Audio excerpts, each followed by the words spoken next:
I like that you're embracing your whole new Rupert name. I like that. It's kind of like Lefty. I didn't embrace it, but I finally have, and I made it great. So I haven't embraced that because it's based on a lie. Yours is like real. It's well, actually, it's yeah. What do you so mean?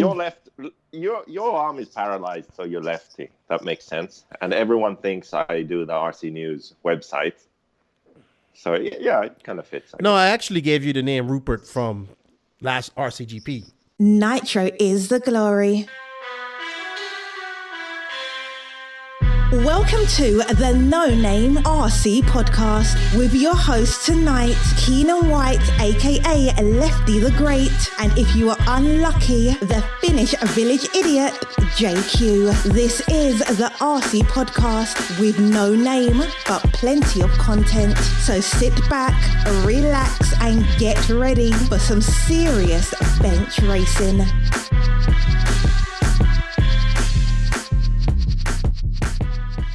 Yes, indeed. Nitro is the glory, but E-Buggy pays the bills. What's going on, everybody? Welcome to episode number 44 of the No Name RC podcast. I'm your host, Keenan White, a.k.a. Lefty the Great, and we have a Future of RC episode this week. Decided to get a young, up-and-coming British racer by the name of Jamie Clancy. He's a AE driver over there in the UK. He's had a really good year. He came second overall in the UK Nationals. He's been traveling around Europe, practicing. He's putting in work. So I said, let's have a chat with him and get a little different view of some 8-scale racing from a younger driver over there in the UK. So thank you, Jamie, for coming on. It's greatly appreciated. I want to give a big shout out to the No Name RC podcast listeners from around the world. Thank you, guys. We can't do it without you. We enjoy bringing you content every week. I hope you enjoy it. I hope you guys out there racing, enjoying RC, spreading the love. You know how it goes. We got to all do our part to grow RC. So thank you to all of the listeners out there, man. Hashtag NNRC Squad. You guys are awesome. We strive to bring you content every weekend. I hope you guys really do enjoy what we do. So thank you. Before I go any further, I would like to shout out to our sponsors. First off the bat is RCMX Online. Go to www.rcmx.com. They are one of the newest media sites for all your RC needs, mostly off-road. They also have I think they have all of our podcasts up in their podcast section. So go check them out. Euro RC, our title sponsor, and for me, the best slogan in RC. Euro RC, just RC, no bullshit. Thank you to them for being our title sponsor. Remember, guys, go to eurorc.com, type in caps NNRC5, and you will receive a discount off your order. Assault RC, they bring you the Assault RC Invisible Speed segment. It is your go-to for all performance enhancement needs, lubes, specialty tools, gauges, tool holders, you name it, Assault RC has it. Go to assaultrc.com, use promo code in all caps Lefty19, and you will get 10% off your order. Thank you to Tekno RC for bringing us the Grassroots Racer Spotlight. Tekno RC is a premium manufacturer specializing in competitive, dependable, and affordable 8th and 10th scale buggies, trucks for racers and RC enthusiasts. Visit www.teknorc.com for a complete catalog of their vehicles, parts, hop-ups, and accessories. And they just released a new Nitro buggy, and it looks like it is very popular. So thank you to Tekno RC for sponsoring that part of the podcast.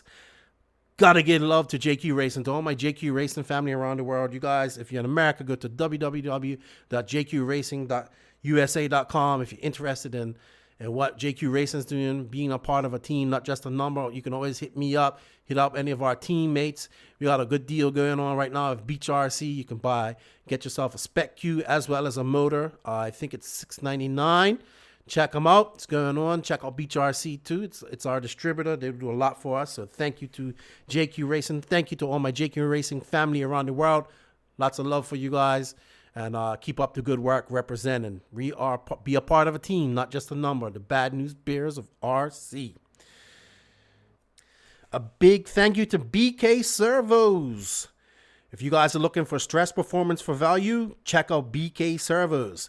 For surface needs, you want to look for the DS-7002 HV and also the DS-S-HT.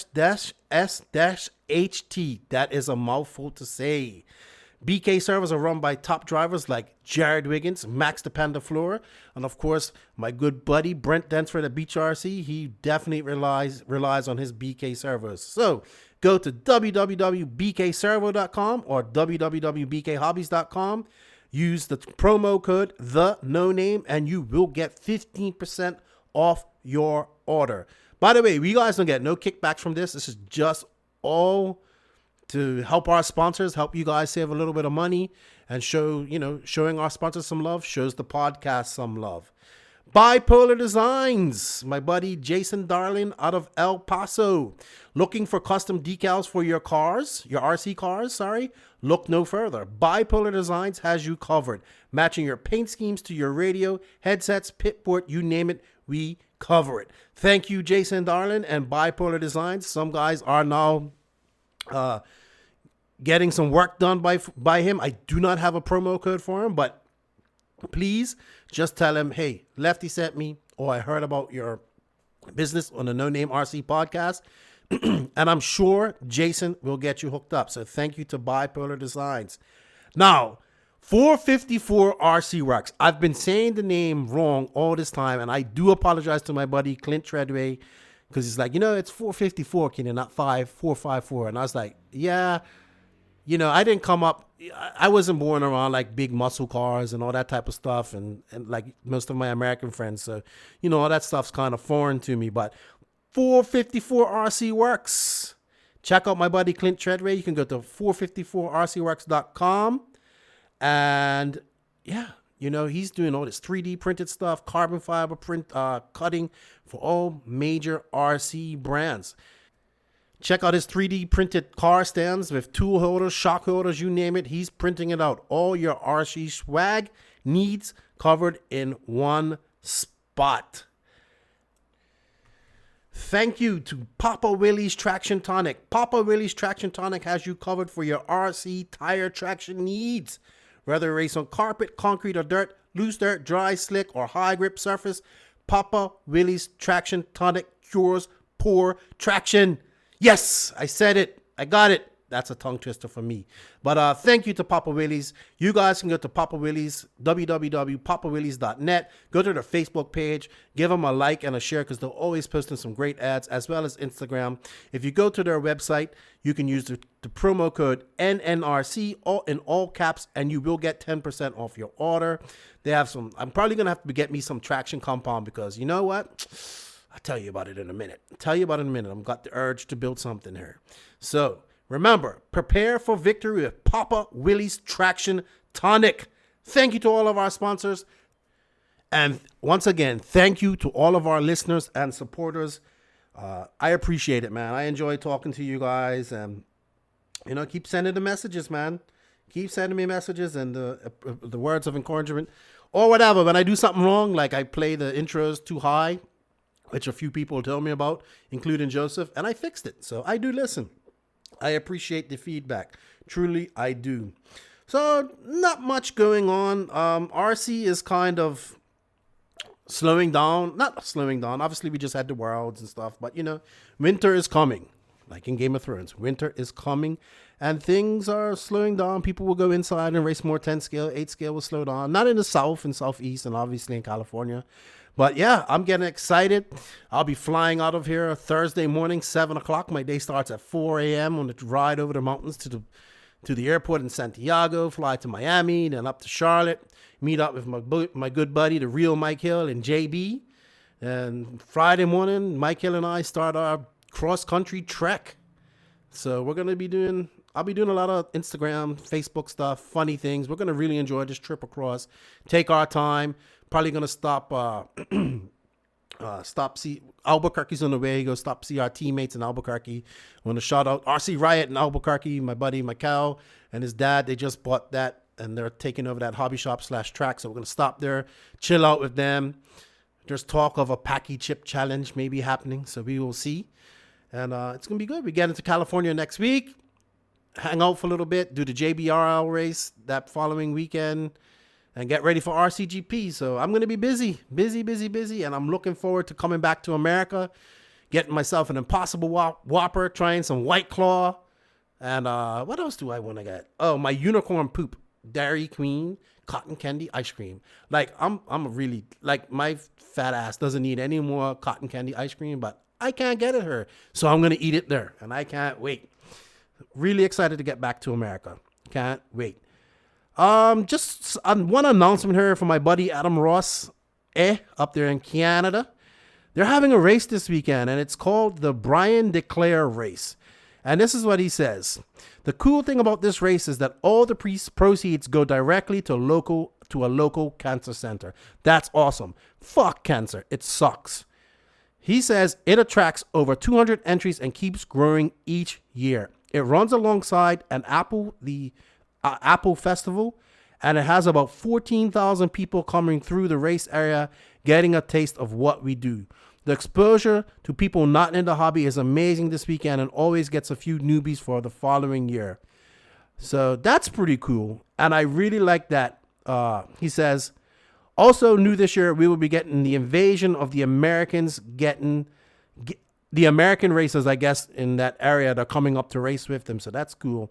And he wants to say huge thanks to the Spark crew for giving us racers a great place to showcase our love for this hobby/sport. That's coming up this weekend.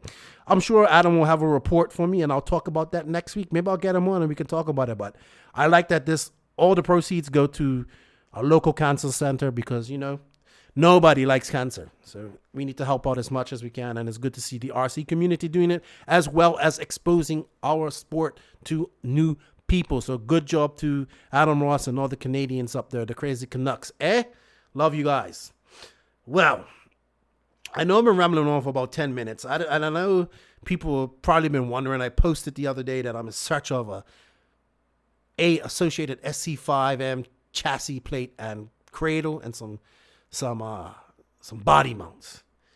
I saw that Pro line, I guess it's the Nova body, come out, and I am in love, and I want to make a drag car. I will probably never race it here in the DR, but I'm going to make one. The next time I come to America next year for DNC, I will be bringing it, and I will be doing some drag racing when I do get to America.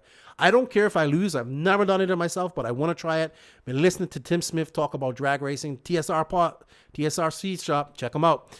I've been listening to him for a long time, and I saw that body, and it called my name, and I'm going to build one, and it's going to look badass. It's going to be the No Name RC podcast drag car, and I hopefully will get to race it when I come to America. So it's going to be a project.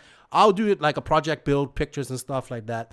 And yeah, can't wait. Still doing some work on my trail cars here. Getting a nitro car here soon when I get to America so I can race her in the DR. So yeah, Lefty's going to do some RC things besides just talking about it. So I'm excited about that. Not much else to talk about. We do have some Facebook questions I have to cover. So let me call up Joseph. I know you want to talk about the Worlds as well. So let me give Rupert a bell.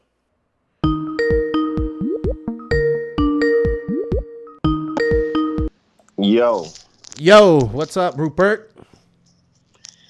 I'm just paying some contingency payments here. Oh, yeah? Where's mine? You haven't raced and earned any money. But one is Storm. I don't even know how to say his name. Stormy in the Netherlands got third at the Nationals. Yeah, and Bas came first in his class, too, actually. Yeah. Has he emailed me a report? I believe he did, because he emailed me one. Wow, I can't believe you don't have anything smart to say. That's pretty cool. Pretty nice of you. You're actually being nice today. I like that you're embracing your whole new Rupert name. I like that. It's kind of like Lefty.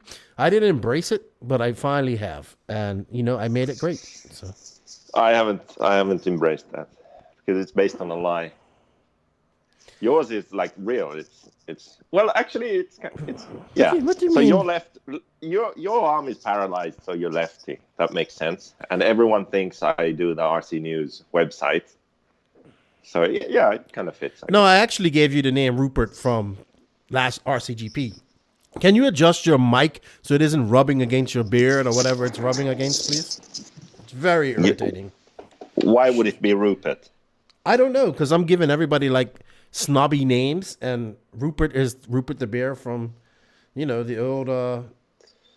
Do you remember watching that cartoon or reading the books back in the day? It's English. It's English. No, not really. Yeah, well, you're useless anyway, so it doesn't matter. But yeah, all good, man. I'll be flying out tomorrow. Yeah, because we're recording this on Wednesday. I fly out tomorrow. I can't wait. California, here I come. Hopefully nothing happens to the van on the trip this time. Yeah, let's hope so. I really do hope so, because it would not be good. Because, of course, we're going on a unicorn budget, as usual. Hopes and prayers. My PayPal doesn't work. What the hell? My PayPal doesn't load the page where you pay someone. Yeah, well. They've updated something again. Get it fixed, man. People need that contingency money. So, hey, man. Four-wheel drive Worlds is over. Coelho won. It's like 2015 all over again. Spencer Rifkin, two-wheel drive champion. Coelho, four-wheel drive champion. Well-deserved, I would say. Kind of fended himself and gave it to Coelho, but Coelho was the fastest guy all weekend, so he won. Okay, let's get this straight. Fenn didn't give anything to Coelho, okay? Okay. Fenn drove like he normally does, over his head, out of control, to keep up with Coelho, who was driving within his skill and what the car could take and avoiding mistakes. Yeah, they both made mistakes in qualifying, and Coelho made less in the mains. So Fenn didn't give Coelho anything. Coelho was fast and deserved the win. And Fenn drove too fast and made mistakes. I mean, yeah, basically, but he fended himself. And that's his style. Just like James Bubba Stewart. Just like you said, man, Leopard never changes his spots. So I stopped betting on Fenn a while ago. I think but this was still really good. I mean, a really good effort to almost TQ and then almost win. I mean, he was on the pace. Yeah, he was fast. Surprising, really, like brand new car, and just they figured it out. Like, wow. Yeah. They're excited. I'm sure the Losi people are excited because they've been waiting for a new four-wheel drive for a long time. So that was sarcasm, by the way. They already have all the setups. Yeah, okay. Sounds like RC News Unlimited sarcasm, if you ask me. Yeah, very similar. That's why I got the idea. I read it. Mm-hmm. I'm sure you did. So I still think it's you. And if I do find out it's you, boy, I am going to beat you to a pulp. Like, you don't, it's not. The reason why I know it's not you, though, is because you don't need a fake, anonymous. Yeah, I do it publicly on my own blog. You're publicly an asshole. Like, you know what I mean? You embrace your assholeness. Like, Yeah. So. Yeah, but I'll take the credit. I'm sure you will. Everybody probably thinks it's you anyway. Aye. So, I really enjoyed. I think four-wheel drive was a lot better than two-wheel drive. Two-wheel drive was fun too, but man, there's four-wheel drive cars, man. They were so hooked up. It was shocking to see Ongaro not do as well, but he doesn't seem to be able to drive that four-wheel drive like he can do the two-wheel drive. Well, it's that none of the associates did as well. Yeah, they didn't. If you noticed, the car just isn't there. They need to do some work on the geometry there on that four-wheel drive. So that's just how it is. The two-wheel drive is really good, and the four-wheel drive isn't quite as good, and that's why none of the associated drivers were at the top. Rivkin made the main. Who else? Did someone else make the main from associated? Let's see. I don't think so. Yeah, I don't think so either, but let's find out. So Ongaro and Hartonen were in the B main. Yeah, and they weren't Cavallari really up there. And Cav in the C. Wow. Yeah, that's surprising. Crazy. Wow, I was just like, that's something unheard of, like, in my opinion. But Yeah, it will be interesting to see if Cavalieri bounces back, because he hasn't really had a very good showing. He has at year. times, though. Like, we was talking about how he didn't do well in 8 scale, but he finished second at the Nationals this year, so... Yeah. Let's see. So we had Coelho, Fenn, Orlowski, Kobovic, Tessman, Barufalo, David Ronnefalk. Oh, wow, that sounded like a badass two-stroke going by. Suseki, Suguero, Mayfield, and Rivkin. So we had one AE. Brock Champlin right on his heels in the 11th. 12th was Hatton, Tebow, 13th. The old man, Lee Martin, still getting it done. 14th. Ongaro, 15th. Craig, 16th. Bayer, 17th. Boots, 18th. Jorn Newman, who had a very quiet Worlds, but he didn't do much, but he still finished 19th. And Dustin Evans, Alex K. Cavalieri. And Dustin Evans, man, I expect him to be in these A-mains, man. I expect him to be in these finals because he's a 10-scale specialist. And he isn't. So, wow, Cavalieri finished 22nd overall. So we had 1, 2, 3, 4 X-rays. You was right about the X-ray and about Barufalo. You said that you predict Barufalo would do well, and he kind of did. He finished 6th. He doesn't race 10 scale much. Well, you don't have to be a genius to figure that out. Yeah. So I'm sure X-ray is happy. Coelho, the number 1 X-ray driver, won. Tessman 5th. Kobovic beat him, so that's good, and became the junior champion. Barufalo right behind Tessman. Yeah. Was definitely a good 4-wheel drive for X-ray. Mayfield in 9th. If I would, my surprises would be that the Yokomo team basically struggled a bit. I expected more from Mayfield and Lee especially, and then also surprising that a Yokomo driver did so well, the Japanese guy. So podium in 2-wheel drive, A-main in 4-wheel drive. I mean, he did. It's strange because they're all running Yokomo. Mm-hmm. The sort of main guys struggle, and then this guy does way better than he's ever done before. Yeah, it's hard to kind of blame the car when when when there's one guy who does so well. What do you say? Maybe it's weird. Maybe it's because these guys are so used to run on high grip, EOS, super smooth. America also, run on slicks with additive, and then this track was loose, and it got a bit bumpy. And it was just a different kind of track. And maybe that's I don't know. Maybe that's what they have in Japan. Maybe this guy practices on a track like that. I don't know. Maybe. But I would maybe point more to the conditions being different to what these guys are used to. So it's more like an old school off-road track. So yeah, surprised that those guys didn't do well. Then Cavalieri struggling. Another big surprise. Spec tires as well. Maybe they couldn't get adjusted to. Maybe they've gotten used to just running on that perfect set of tires as well. That was a big equalizer, I would say. But at the same time, well, let's be realistic. Like, if we don't think that the X-Ray team put thousands of laps on this track before, and it's nothing wrong with that. They should have done that. You know what I mean? Like, all these guys should have went to the warm-up and done it. That's what the warm-up is for. But it doesn't take away from Coelho because, man, Coelho barely races to off-road.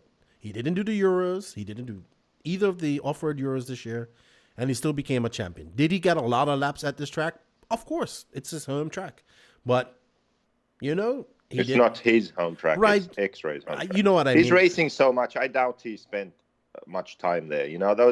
That week after the warm-up, he was there, and maybe some other time, but I don't think that's such a big deal. People just made it a big deal, but I don't know that it really was such a big deal. Yeah, well, they didn't. Hey, kudos to them. There's no rule saying you can't practice on the track. It just says that you have to change the track prior to the actual race. So, 3 weeks prior to the actual race or something. Yeah, for me, another surprise was that Tessman wasn't stronger. I expected Tessman to be up there, especially since he also runs X-Ray. So I expected him to be up there, and he did make the mains, but he never really featured. at the very top. He was never really a threat like, oh yeah, Testman's gonna, win this. That never happened. And that can be said about like Mayfield, Runafalk. Even he made the main, but he made mistakes.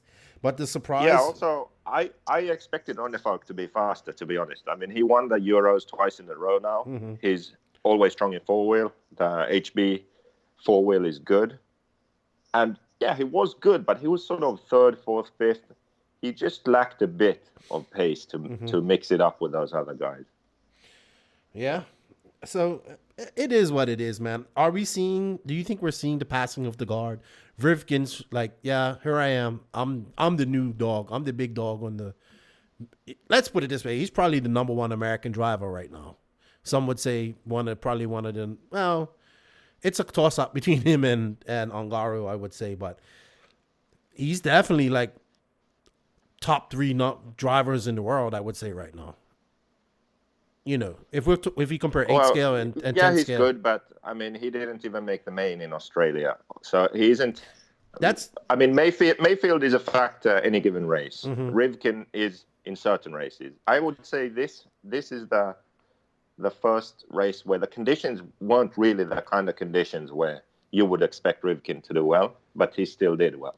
Yep. I mean, do you see what I mean? Like, normally you would think, okay, he won on carpet, okay. He won the Nationals. He was like racing on an indoor 10 scale track, super smooth, high grip. That's when he does well. Then Silver State, he gets rough. He doesn't make the main. Worlds, Australia, normal 8 scale track kind of thing, doesn't make the main. Do you see what I mean? And this race, first kind of track that's old school, dusty, rough, big for 10 scale, not the typical track that he would do well on. And he still won 2-wheel. And he still made the main as the only associated driver in 4-wheel. So yeah, he's definitely taking strides forward, becoming. You know what? I would compare it to kind of how Runafalk was a few years ago. Runafalk became more professional. He started having more consistent top results, and now Rivkin is doing the same thing. He's becoming more professional and getting more consistent top results. Yep. What about Coelho, man? Coelho has to be like slowly like. I don't think we give him enough credit. That guy is so talented, man. He is probably the most talented RC driver out right now. Yeah, anything he races, he can win at, which is quite special. Touring cars, electric or nitro touring cars, in on-road, off-road 10 scale, two-wheel drive, four-wheel drive, 8 scale nitro. Yeah, he's a European champion.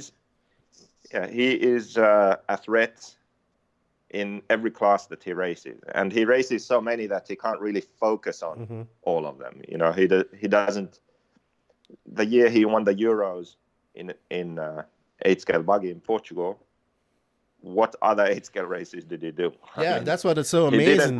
He didn't race much 8 scale, but then he goes to the Euros and he wins the Euros. And the other guys he's racing, they race 8 scale all the time, the whole year, and he just sort of does a couple of races, maybe a bit of practice, and it's amazing, dude. On pace, it's crazy. Well, hopefully I'm going to get him on the podcast. I did message him. He's actually not even going to be running he said, I'm not running nitro touring car this year or nitro on road this year. So he's not going to be at the upcoming Worlds next month. That's going to be held at Steel City in California. So I was surprised about that. But definitely, and he's still young. He's what, 25 maybe? And I don't know. He's just like, yeah, man, I'm on top of the world. Like, and even at the Worlds last year, he was fast. Dude. The only reason he didn't make the final because he broke on, So, dude, if he just took like that, I think like if he just took off-road serious for a year, he would like show up to every race and be a contender. No doubt about that. So. Good stuff. Congratulations to Coelho. And once again, congratulations to Rivkin. We are going to talk about our rant is based around the Worlds, but it's a little different this weekend, this episode. So anyway, Joseph, any other news you want to go over you've seen recently in this RC week before we go into questions? No. All right. Just ask your questions and let's get this done with. Let's get on to the Facebook, the No Name RC podcast Facebook listener questions. And they also have some Instagram ones too. Kevin LaChapelle, my buddy from Quebec. Why are 10th scale and 8th scale designs so different? Are forces applied so different, or is it because the surfaces are very different?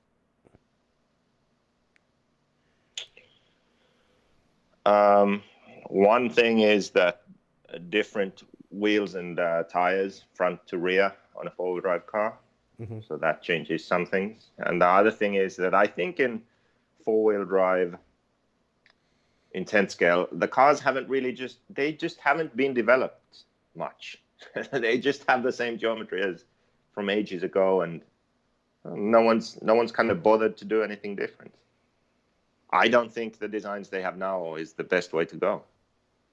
If I would release my 10th scale now, it would be different. I think it would be a lot easier to drive, more consistent from track to track, and definitely better for the average guy. Also, I think even for the top guys, the speed difference between two-wheel and four-wheel should be bigger. I think the two-wheel drive cars perform better in comparison to what the four-wheel drive cars are doing. Mm-hmm. So, the four-wheel drives, they should be a lot better than what they are. Okay. And actually, I agree. And Enrico Maloney, he goes, for JQ, you guys need to restart making videos. They were awesome. The story was so emotional. I agree. We need to get back to doing stuff like that. Takes time and effort, but maybe we'll try and do. I'm going to take a lot of video of our trip here. You bring in a video camera as well? Yeah. All right. So let's use that. We're going to JBRL. We're going to have fun. Max is going to race JBRL. Degani's getting excited. You know, Degani's going to F you off as soon as he sees you when you get to California. And we know why. It's going to be a fun week, I think, and time in between. So let's videotape it. So, how are you going to manage to do that? How am I going to manage to do what?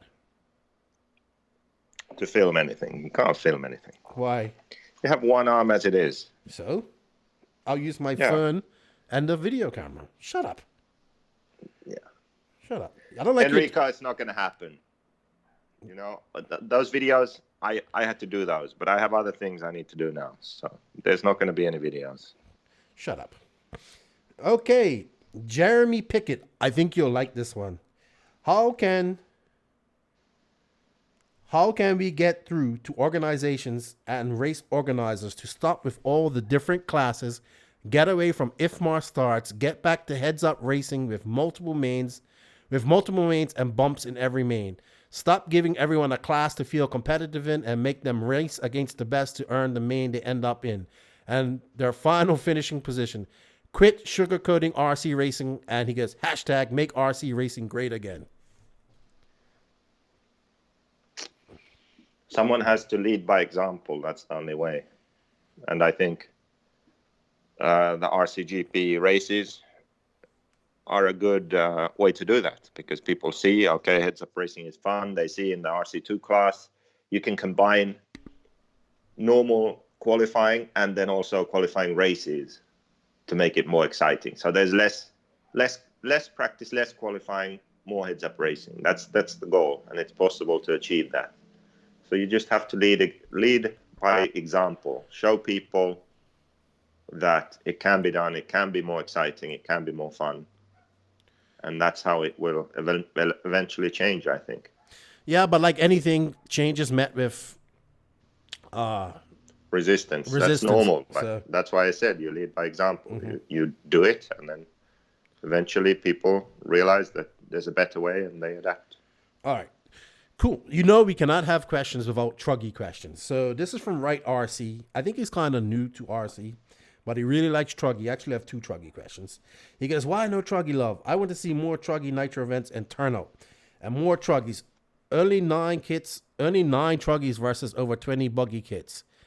Will we see Nitro Truggy and RCGP? If so, why not? Now, he also asked, will we see RCGP in a regional form? And he says, next time you're in the Gulf, just like the Gulf, like Mississippi, Louisiana area, Bear is on me. Nitro is the glory. I need to get t-shirts saying Nitro is the glory. I need to do that. I'm tired of this now. Let's get it done, Joseph. We need to sell some Nitro is the glory t-shirts. But I want to say to Right RC, and I say this, and I mean it. I enjoy Truggy. You do really good in Truggy. I think you're starting to embrace the whole Truggy love thing now. You're honestly realizing that, my future lies in Truggy. I can see it. It's just not popular outside of America. And even in America, it's more of a filler class. Like, people use it to get more track time at the races that they go to. I don't, Nitro Buggy and E-Buggy are still going to be bigger. Like, E-Buggy is probably getting bigger than all of them, to be honest, because it's just plug and play. So, and honestly, I honestly feel that driving Truggy too much ruins your Nitro Buggy racing. How about you, Joseph? I don't know. It doesn't. No one cares about Truggy, really. People don't really practice it and focus on it. They just run their Truggy a few times to make sure it runs before a big race. Mm-hmm. If Truggy is still around after we have the next version of the car, like when the car is not the Black Edition anymore, when it's something else, if Truggy is still around at that point, then maybe we'll make one. But until then, just stop asking and get an associated and be happy, like me. He also says, well, we know that we probably won't see Nitro Truggy in RCGP. Why not? Because of that. And he says, will we see RCGP in a regional form?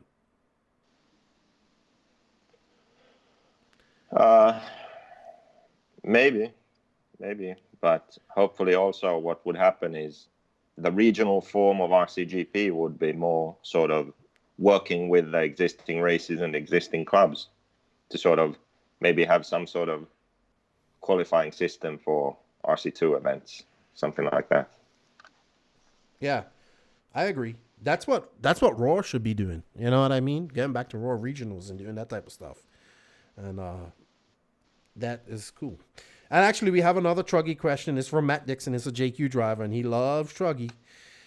And I believe he drives a Mugen now. But he goes, is there a particular Truggy that pairs well with the JQ Black Edition? I'm looking for a new truck that drives and responds to setup changes similarly to the Black Edition. I don't know. Just run the Associated.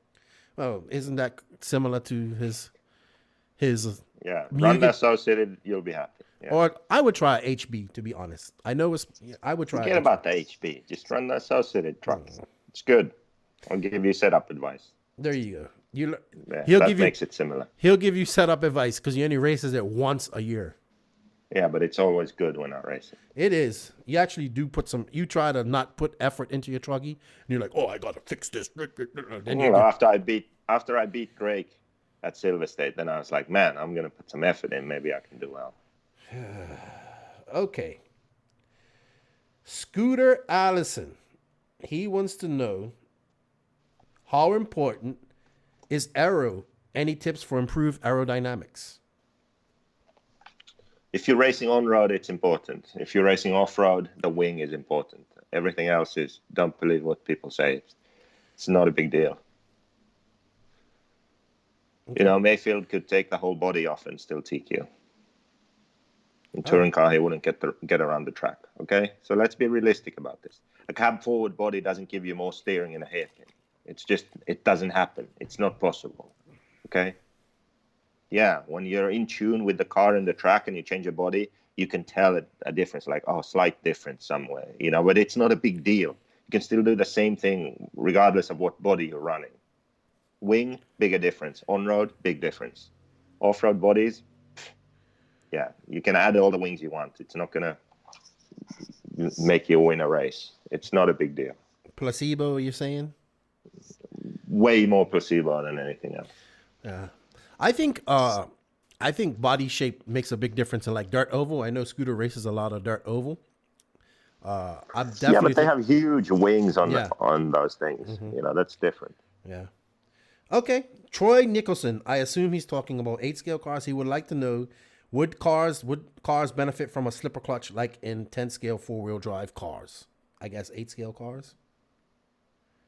Well, 8-scale nitro, we have a slipper clutch. It's called a clutch. And In electric, I guess he must be meaning electric. A slipper clutch, he says, like in 4-wheel 10 Yeah, scale. but we have our slipper clutch on a nitro is the clutch which Yes. slips. Do you understand? You know? So he must be meaning 8-scale electric, which it hasn't really been an issue. I have never felt like I would need it. I don't know why people because our put 3 clutches. diffs. Yeah, I don't know why people put clutches on 10 scale cars. I mean, on 8 scale e-buggies. I think it's just one more thing that can break and one more thing you have to maintain. Like, that's why I like it. That's one of the things I actually like about e-buggy is not having to do clutch maintenance. I want it to feel like a nitro car. Well, race a nitro car, like, you know, like, Yeah. you know, I don't see a need for slipper clutches in 8 scale. Okay. Yeah, I really don't. In 10 scale maybe yes, because the center diffs are set so thick always if you run a center diff. So maybe it could make sense to still have a slipper on the diff also. But 8 scale, I don't see a need for that. Okay. Actually, we have I think this is a pretty good question. We're going to save it for the Assault RC Invisible Speed segment from Isaac Paulson. Okay, Braden Miller wants to know, briefly, explain what sweep does on the front of a buggy. Explain what you mean by sweep. I don't know. That's all he wrote. Well, neither do I. Patrick Zamora, assuming steering into a corner is good, what changes in proper order would you do to get the rear end to rotate more? What's the last thing you would change after that? I know you're going to say sway bars and rear toe. Can you repeat the question, please? Assuming steering into a corner is good, what changes in the proper order would you do to get the rear end of the car to rotate more? Steering is already good, but you want the rear end to rotate more. Mm-hmm. Okay, so steering isn't good enough. I don't get it. So I guess the car turns in and then it pushes. Mm-hmm. I guess that's the scenario. So number one, first I would reduce rear towing. That would help a lot. That would increase your corner speed. The car would maintain the steering and carry more speed through the corner. So I would reduce rear towing. Second, another thing I could do is if I was running a relatively thick rear diff, I could go to a thinner rear diff. I would also have more rotation in the corner.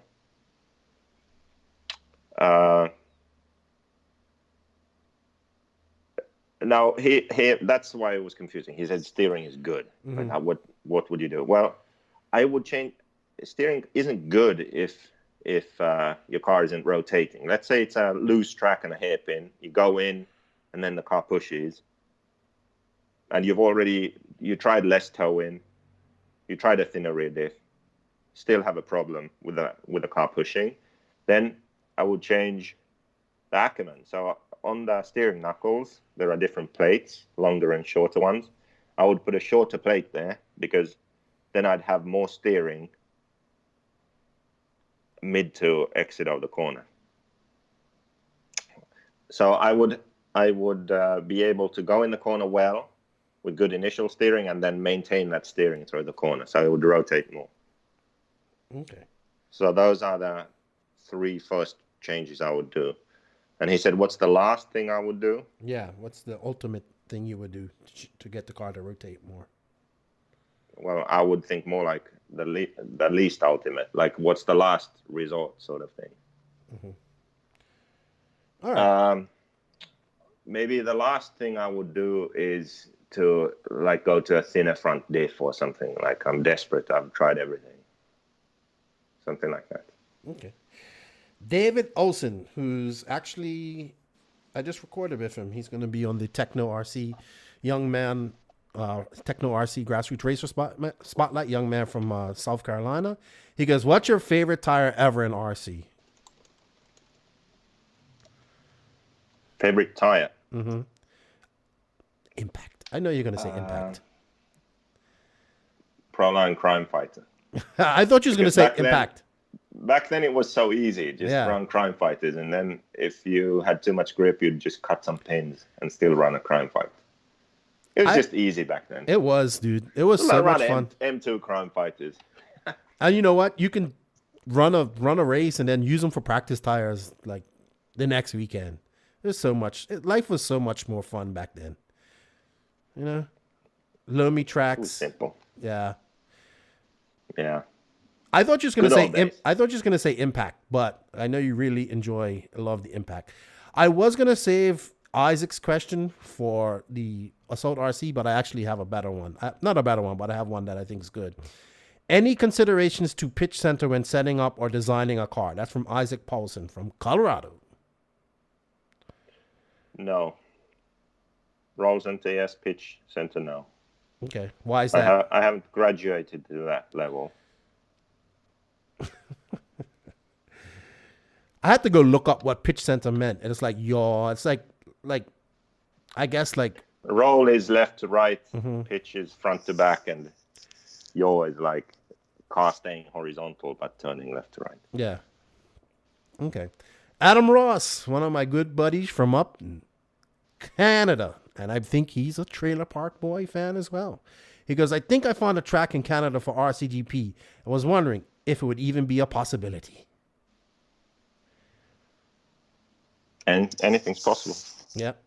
Yeah, and another RCGP question. Yao Mello. Question/suggestion. Why not do RCGP Nation like they do in Motocross of the Nation? Best drivers from each country racing together to see who's the fastest country. That's kind of like the Worlds. You're going to have to wait and see what's in store. There we go. And finally, from Cheston Keck. This is a question from last week that I missed. I don't know why he asked us about short course racing, but hey, let's ask. Let's see what he says. I'm setting up my first SCT for racing and just got into RC racing. So welcome, Cheston, to the addiction called RC racing. I found a great... find out, how did he get in? Yeah, that'd be a good question. question. How did he get into RC? Cheston, if you're listening to this podcast, shoot me a message and tell us how you got into RC cars. You know what? If you want, it'd be great for you to come onto the Grassroots Racer Spotlight as well. Okay, so we found a great deal on a new inbox 22 ST 2.0. And right now, all the choices in ESC and motor is confusing. Do I save a little money and buy used, or do I buy new? And which ones should I be looking at? I'm planning on running it in a 13.5 rear motor class at local tracks.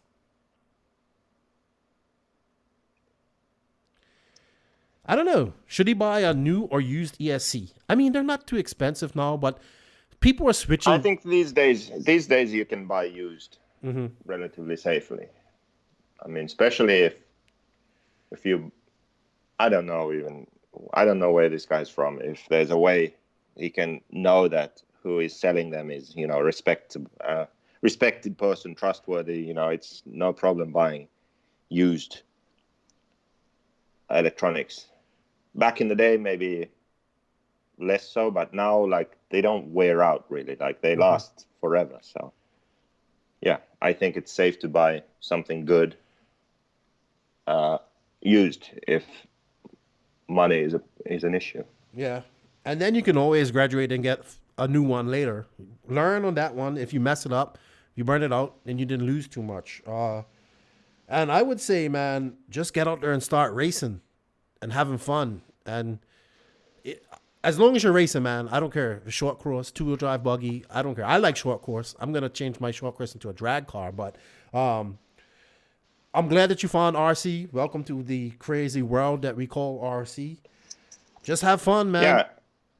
And when he goes to the track, the best way is just to figure out what people are running and what they think about the equipment they're running and what they recommend. And maybe someone even has another one they can sell. If you talk to people at the track, they'll be most likely more than willing to help. And then, one thing leads to another and you have a good deal on something and you got yourself what you need. Yeah. And don't get caught up on people telling you that you need the latest and greatest to do well. Learn how to race, learn how to wrench, enjoy it. And then when you feel comfortable, you can start buying what you want.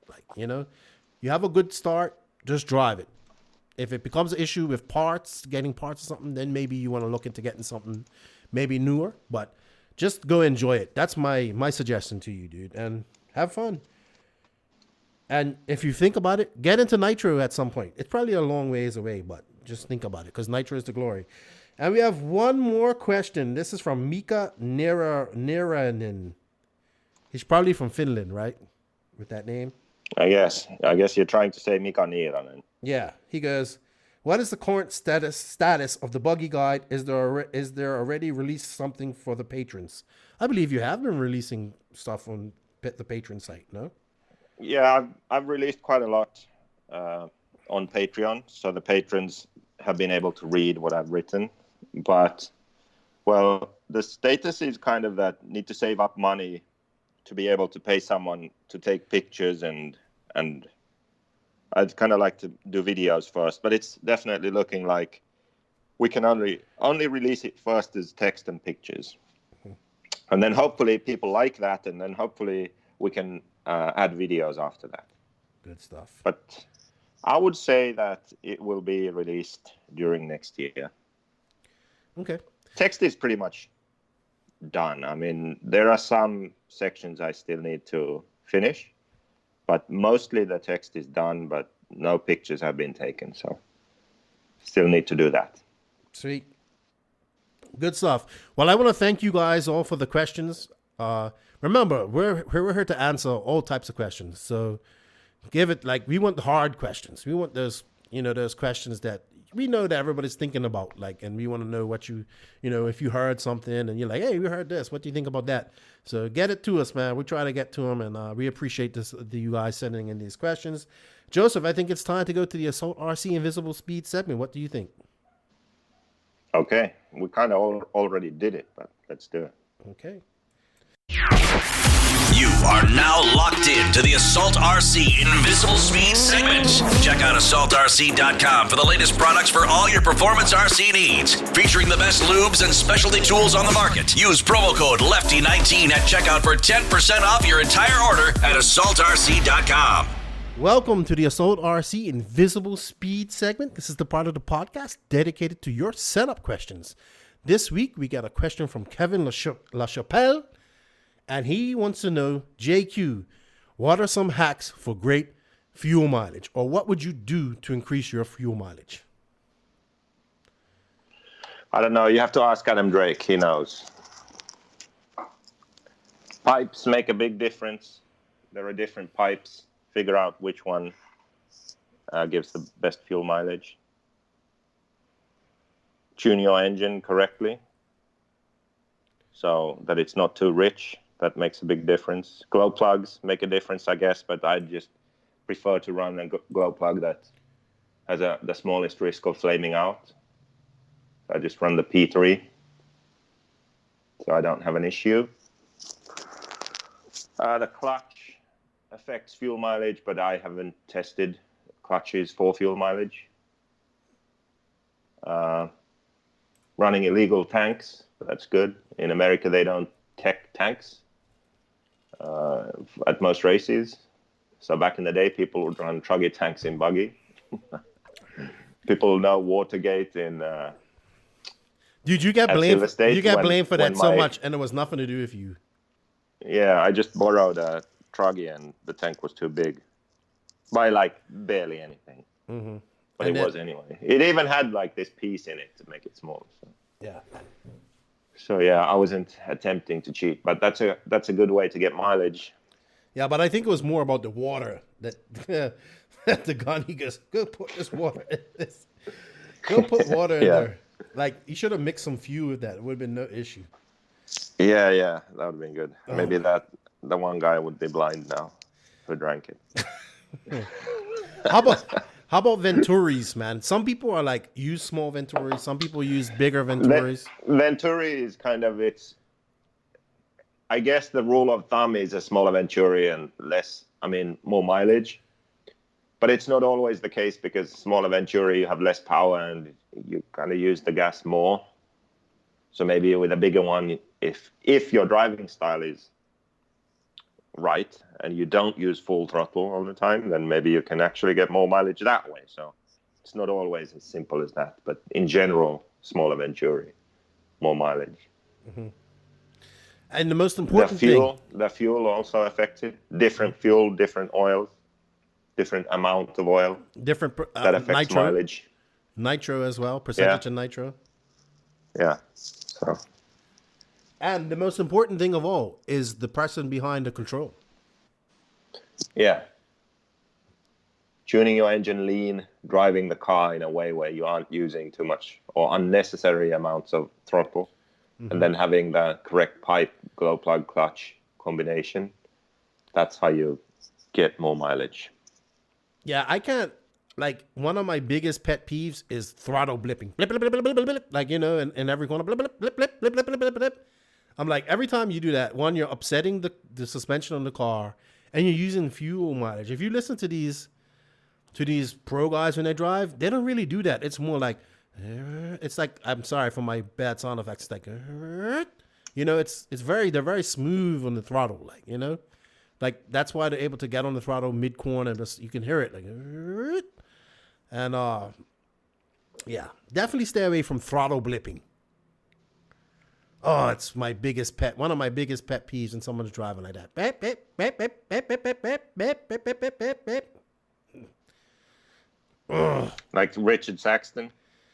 Yeah, like I see a lot of people. I used to do it myself, and I'm just trying to be my throttle finger doesn't move fast enough to do that. So, you know, but yeah, I definitely think the person driving plays a big part too. I would say tracks too.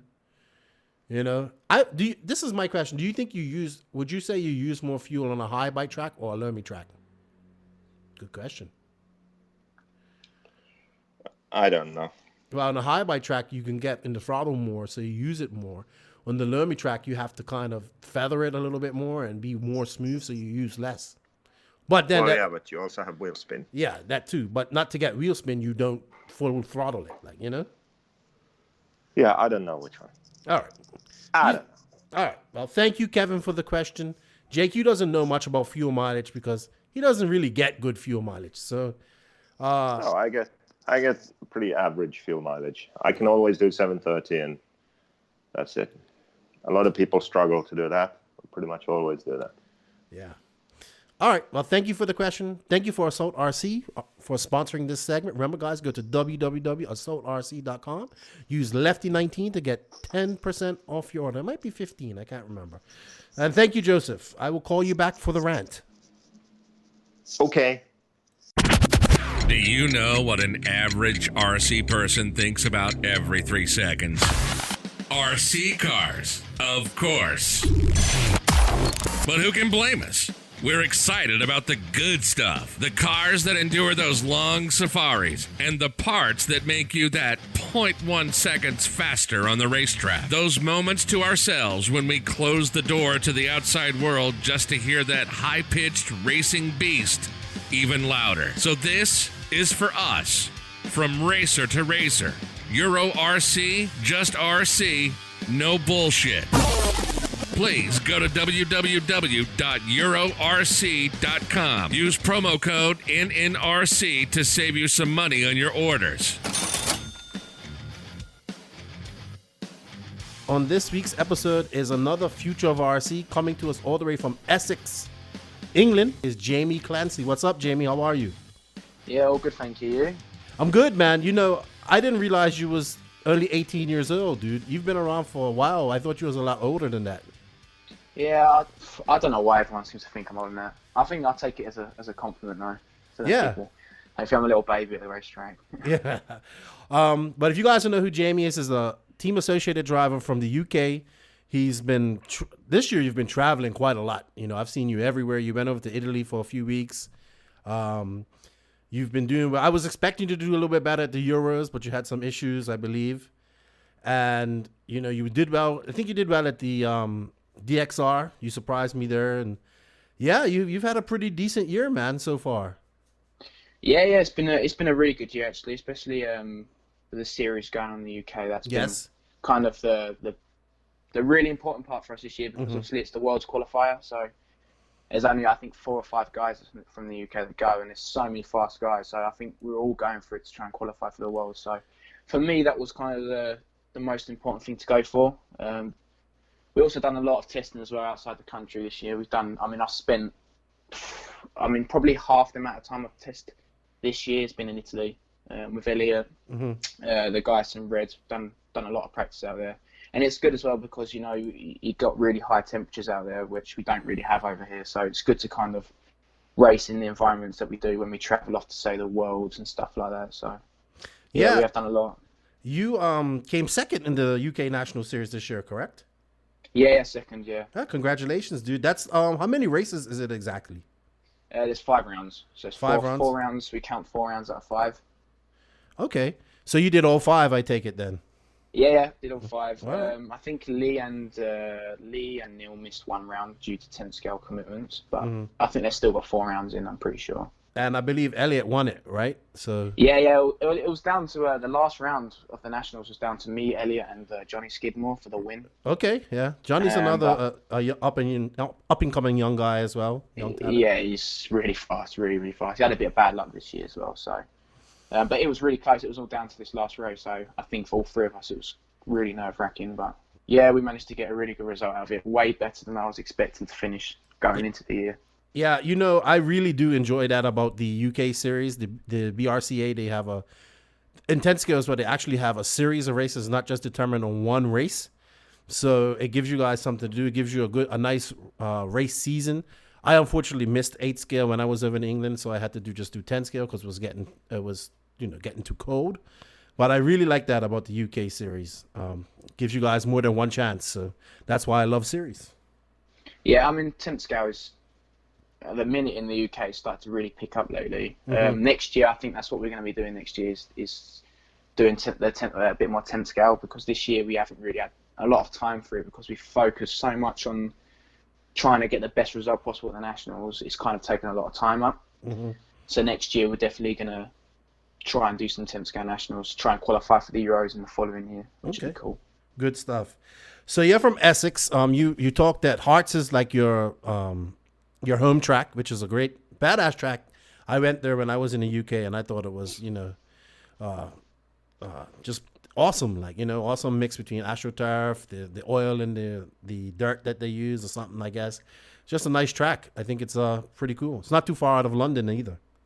No, I mean it's 20 minutes away from my house. It's about 35-40 minutes away from London. So, but yeah, it's been there since I started racing. So my dad and a few of my dad's friends were kind of all joined together to start the club up. My dad was one of the guys that kind of first designed the track, started building the track, and it's now been he's kind of stepped away a little bit now from that because obviously racing commitments are traveling around and stuff like that. It's not quite enough time for it.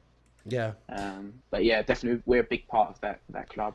Well, let's talk about that. How did you get started racing RC? My dad, he's been racing. He was racing for, I think it's now 25, 30 years, something like that. Like he started when he was around 15, I think. And I went to a few races with him, not to race, just to see what everything was about. And he used to camp at the track, so I used to really like that. I used to go to the racing, and have fun, not actually get involved as such with the racing. And my dad's friends, they used to bring their kids as well. And we used to, have a good laugh and stuff like that. And eventually, they let us all have a go on their cars. And me and Lewis Jones, I'm not sure if you heard of Lewis Jones, but he's another really good driver in the UK. Okay. We both took to it pretty good. So we're like, right, okay, I think we need to get these boys into it. And literally, I think within a year of us having a go, my dad and this other guy had already stopped racing to kind of look after us. So. Was it straight nitro for you? Yeah, I went straight into nitro. Yeah. What was your first? 10 scale wasn't really like. Yeah. There was a lot going on with 10 scale, like with the brush motors and stuff. It was kind of not as easy to jump into. Got you. So at 8 scale was much easier for me to just go into. Who was some of your early? I'm sorry. What was your first 8 scale car? My first ever 8 scale car was a Losi EU. Oh, okay. I remember those. I think the Yannick Agon one. I think he was part of it. Yeah. I'm not 100% sure. And then literally 6 months after that, I got the original RC8. Okay, so you've been I've been associated. associated since. Okay, so I do notice that like Neil Craig's been associated for what 23 years. Craig Dresser's been with Associated forever. It seems like when guys get in a team in the UK, they stay for a very long time. So Yeah. that's good stuff. They have a really good thing going on with Associated where, I mean, if you put a lot of effort into them, so like you stay loyal with them through their bad times, they will look after you, and you become like family there. You become like furniture. So I think once you're in the door, you can be pretty much guaranteed there for life. They have some sort of boot camp or something as well. I was listening to a State of RC podcast a couple of days ago, if you want it, to try and get some topics for you. And I heard you mention something about that CML boot camp or something. I mean, this was years ago. I think this was. It's got to have been. I mean, I've been with Associated. I've been racing for about 10 years, and I went to CML. I started on the junior boot camp. They did this they decided to do this kind of boot camp where all their kind of pro guys in the UK, for instance, that are running the Associated car, they would all take a young driver and try and just make them better. And at the time, I had Tony Truman. He was like my mentor as such. He was kind of the one looking after me. And it lasted for about a year, and then the team sadly shrunk, so it didn't really get any further, so it kind of ended. But I think we're hoping to try and do something again similar like that soon. But that's a great idea. There's so many fast young guys now, it's ridiculous. There is, man, and you actually came up with a bunch of fast young guys as well. He doesn't race anymore, but Jack Emling was fast. He's a little older than you, but you got guys like Callum Niblett. I remember meeting him at Maritime when I was in the UK, and he was just over there all quiet. He's like 13 years old. And I was like, hey, you here by yourself? He said, yeah, my dad's on his way. And it's a lot of young talent. Like the Skidmores are fast.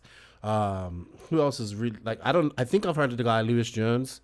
Yeah, he's a really good driver as well. Very good. I mean, they're all really good. I mean, what I like as well is they're really nice off of the track as well. Yeah. So they're cool to race with, but they're really good to socialise with as well. Whether it be around the pits, they're just nice guys to be around, which is nice.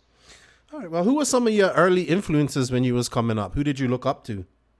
Well, I mean, the first person I kind of remember like, oh, wow, like watching on YouTube and stuff like that definitely was Ryan Cavalieri. Yeah. That was the guy that kind of first caught my eye. And then when I kind of got into the racing more, I found out about Neil Craig. And I'd say probably the guy that I look up to the most nowadays still is probably Neil Craig. Yeah. Just because of what he's achieved. And, he's a guy as well that doesn't run thousands of laps a week and stuff like that. He just races. He doesn't practice. So he has such good talent where he can just pick up a car, he's not driven in like 2 months, and he'll be on the pace straight away. And he has a real job. Like he could be a pro driver, but he has a real job and he does that Monday to Friday. So that's cool. All right. Yeah, he's an awesome guy. Okay, so you've been racing since you was about 8 years old. When did things start to get a little bit serious? Like you was like, all right, this is what I want to do. I'm going to start making steps. And what steps did you take to get to where you are now? Because you're still making those steps. But at what age did you decide, all right, this is what I'm going to do, and I'm going to focus on this 110%? I think it was around 2012. This is when we had the R8.2, and they had just scrapped a car that Associated was going to release in the 8-gas side of things. I'm sure you remember the R8 B2. Yes. They scrapped that, and they released they had 4 prototype cars of the car that we're running now. And I was really lucky to be able to get one of them cars for, I think it was Nia Buggy 2013. And I went from like mediocre level to getting one of the best results I had since. I mean, I went from like 16th final at Nia Buggy to quarterfinals. So that was a really big jump for me, and a lot of guys kind of looked and goes, right, he's got a good car in his hands now, so he can drive pretty good. So I was like, okay, and we took the car again after that race. They let me keep the car, and I went to our first round of the Nationals, and I got another really good result from what I'd had at the previous Nationals the year before. So I thought, okay, well, we've got a really good car now, we can really see something. And my mum and dad, they decided to throw a lot more money into it. And I was enjoying it a lot more because starting to get much better results. Mm-hmm. So that's kind of that's how it kind of started kicking off for me. You know, I started taking it really serious when I started getting them first few decent results. Okay. What did your friends think about it when you was in school? I mean, did you spend a lot of time away at the track, or did you miss school and stuff like that? I mean, when I started traveling, 2015 was actually 2014 or 2015 was when I actually started traveling properly, and I was in, I think, year 10 or grade 10. I'm not sure whether you know, but obviously all my friends knew I was taking time off, and when I eventually started telling them, I was expecting them to kind of judge me a little bit, like, oh, you know, it's toy cars and stuff like that. But they were like really shocked, you know, to be able to travel around the world. They were more jealous than anything. And I remember my school they did a presentation, like with all there's a few kids in the school that are like, one was like really good at go-kart, another one was like really good at football. And they did one on me as well. And after they did that, I got a lot more recognition at school, and it was nice. I think it went a lot better, and I thought people kind of respected it, which I was really kind of shocked about. Did it help you get any girlfriends? No, I wish. RC cars just don't attract girls. I should have just said race cars. Yeah, I'm sure the guy who done go-karts and the guy who football got instant girlfriends. Oh, definitely. They're definitely. Yeah. One every weekend. I bet. Football is king in the UK, man. I love it. All right, so you're traveling around. Your dad's obviously traveling around. Does he still travel around with you as your mechanic still? He does a lot, but obviously for him, he's trying to get time off of work for him. So the more important races, like for instance the Euros, the Worlds, and stuff like that, he'll be there. He always is there. But for like the smaller races, like, you know, when we have the indoor buggy race at Padova, it's not so important for him to be there. So we kind of normally have someone from either Italy or something like that look after me for that race. Okay. For those kind of races. Okay. And so when did you become? Okay. When did AE? They gave you that car. When did you become? I don't know what your status is as a driver at AE, but I'm pretty sure it's close to factory. I mean, yeah, I've been factory driver for Associated now, so for 4 years. This is my 4th year. So CML kind of looked after me so when I joined Associated, they picked me up and put me on their CML boot camp, which is what we were talking about earlier. Right. 6 months after I'd started driving the car. And then it kind of started getting to the fact that I needed more equipment and we couldn't afford it, so they kind of started helping support us a lot more. And it got to the level where they couldn't quite, you know, be able to fund it themselves with all the other drivers I had as well. Right. So at that time, Associate kind of saw a bit of potential in me. They gave me a prototype car, and then they took me under their wing, which I'm so grateful for. It's unbelievable. And a lot of that was Craig Drescher that kind of got that in place. Okay. Yeah. I've heard lots of good things about Drescher. I'm probably gonna have to get him on this podcast at one point. Oh, he's an awesome guy. Absolutely awesome guy. Yeah. American. He's American, really. He is? No. He's just like Richard Saxton. Okay. So we call like Richard Saxton American Craig and Keith Richard. Got it. I got it. Do you and Saxton talk a lot? He seems to be very influential in a lot of the success that AE is having at the moment. Do you mean, does he talk to me a lot, Saxton? Yeah. Do you guys communicate? I speak to Saxton quite a lot. Yes, him and Brent I talk to quite a lot. But Saxton's kind of he's good to talk to in the sense of like a mental game. So he's really good at like explaining to you what it takes to go faster and kind of, you know, can't, like for instance when he comes to the Euros, he's really good at kind of talking to you before you're going out to the races. He's talks to you more of a racer than as a manager, if that makes sense. Yeah, I understand what you mean. So for like support when we're racing, he's awesome. He's really good and he's very influential. He knows his stuff. Yeah, and he definitely has the mental game down. That's every time I think of Saxton, I think about the Ghani story about the term Saxtoning and what he used to do to get in. Joseph wrote a blog about it. It's pretty funny. But yeah, I think I remember this. Yeah. Yeah, Saxton's a good kid. Good kid, good guy. I look forward to seeing him at RCGP battling it out here in next month. Thunder Rally. Yeah. I was. Are you racing it? No, I don't race no more, dude. I just look. I watch RC and talk about it. You don't even go there to make numbers up or anything like that. No. I'm gonna be too busy to do anything. I don't go. I haven't raced since last year at AMS when I went. I had to give up racing to focus on doing, helping out people or doing whatever I do at races. So Yeah. but Yeah, no, I which I understand, definitely. I do miss it though. Don't get it wrong. Don't get me wrong. I do miss it a lot. Yeah. So okay, you went to the Worlds last year. Yeah. How was that? Honestly, it was way better than I thought it was going to be because it's my first Worlds. Okay. So kind of you're going there with a lot of not expectation, kind of a lot of pressure on yourself.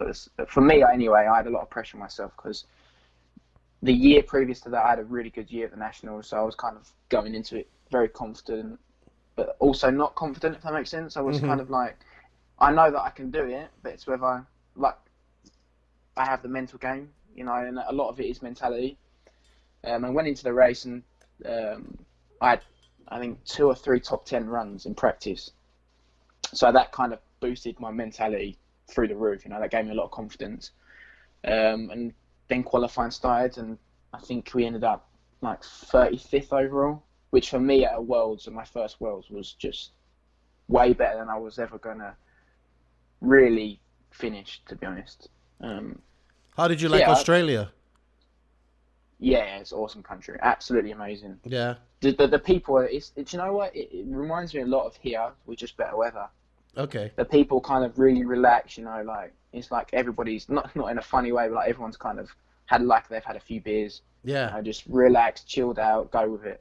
Yeah. That's what I really like as well. Everyone's not uptight, It's nice. It's a really nice country. I can't wait to go back there. I'm sure I will. Yeah, most of the people that I've met from Australia, they're pretty cool. I love them. They like to drink and they like to talk. A lot of banter, and I like both of those things. So I have a couple of Australian friends that I talk to once or twice a week. So it's good stuff. Good stuff. All right. So you had that's a pretty decent result at your first Worlds. Brazil next year. I know you're looking forward to that. Yeah, I mean, we're going to be putting a lot of effort in for next year for the Worlds. I mean, I will be going to the US a couple of times next year, definitely, because I think at the minute that seems to be where you need to be going a little bit to get to that next level. I think where the way the tracks are out there are very similar to what we seem to be racing on when we go to the Worlds and stuff like that. And to be able to race against people like T-Bar and stuff like that for a few weeks it will help massively. Just learning that extra little bit of racecraft will help. I'm surprised you haven't been yet, though. I was shocked when you told me you haven't been over to America yet. You gotta, like, if you're gonna do the DNC thing, I would suggest coming over like for the week before, so you could go get a weekend in of racing and practice around there, and then head into DNC. That's what we always do, and it seems to pay off quite a bit. But I think we're gonna go over for a month. So what we're going to do is we're going to go to DNC for 2 weeks. So probably, like you said, 3 or 4 days or 4 or 5 days before the race. We'll do the race, stay a couple of days afterwards. And then what we'll do is after Silver State, we're going to come out for a month and just practice as much as we can leading up to the Worlds. Yeah. Because I think the way that this year's gone, we've definitely stepped that next level. I would say so. Because I've spent a lot of time with Elliot. I spent a lot of time with him, and racing against Elliot is it's helped me out massively. I mean, it showed as soon as I started traveling around, kind of the results followed with it. It kind of just went up that next level, which I was looking for. Yeah, I saw you was in Italy for quite a bit this year. How did that come about? It actually started this time last year. I started going to Italy for the Reds GP they have every year. And we went to that race. We stayed out there for like 2 days afterwards, did a bit of practice. And Elliot invited me to go back over there. Literally, it was 2 weeks after the race to go out there and practice for him for a week or just over a week. Went out there, did some practice with Elliot. We went to like 4 or 5 different tracks, so that was really good. Then I came home for like a month, and I went back out again. I came home, went to Montpellier race. That's a great race, dude. Awesome. I really enjoyed that race. I tell people to go to that race if they can. If they ever get a chance to go to Montpellier, it'll be one of the best tracks that they ever drive on. And it doesn't change; it stays the same every year, and it has provided some great racing. Last year's definitely racing was good, and this year, how did you make out in Montpellier this year? I mean, that was the first time I'd ever gone to Montpellier, and we just missed out on the main final. Like, we were one place off the main final. And we were running fifth in the semi, well, between fourth and fifth in the semi-final for 15 minutes of the 20-minute final. With we were racing against Barufalo and Yannick Cagoin. Yes. And after the second fuel stop, the pit lane is really difficult to come out with, and I just clicked the end of it, and I end up on my route. So I lost like 6 seconds, and it's only 6 out of each side of the semi that go through, which I thought it was 7. Because in the UK it's 7 from each semi to go into the main final. Okay. And I was like, I still finished 7th. I was like, oh yeah, I've made the main final. I came down, and they were like, no, you haven't.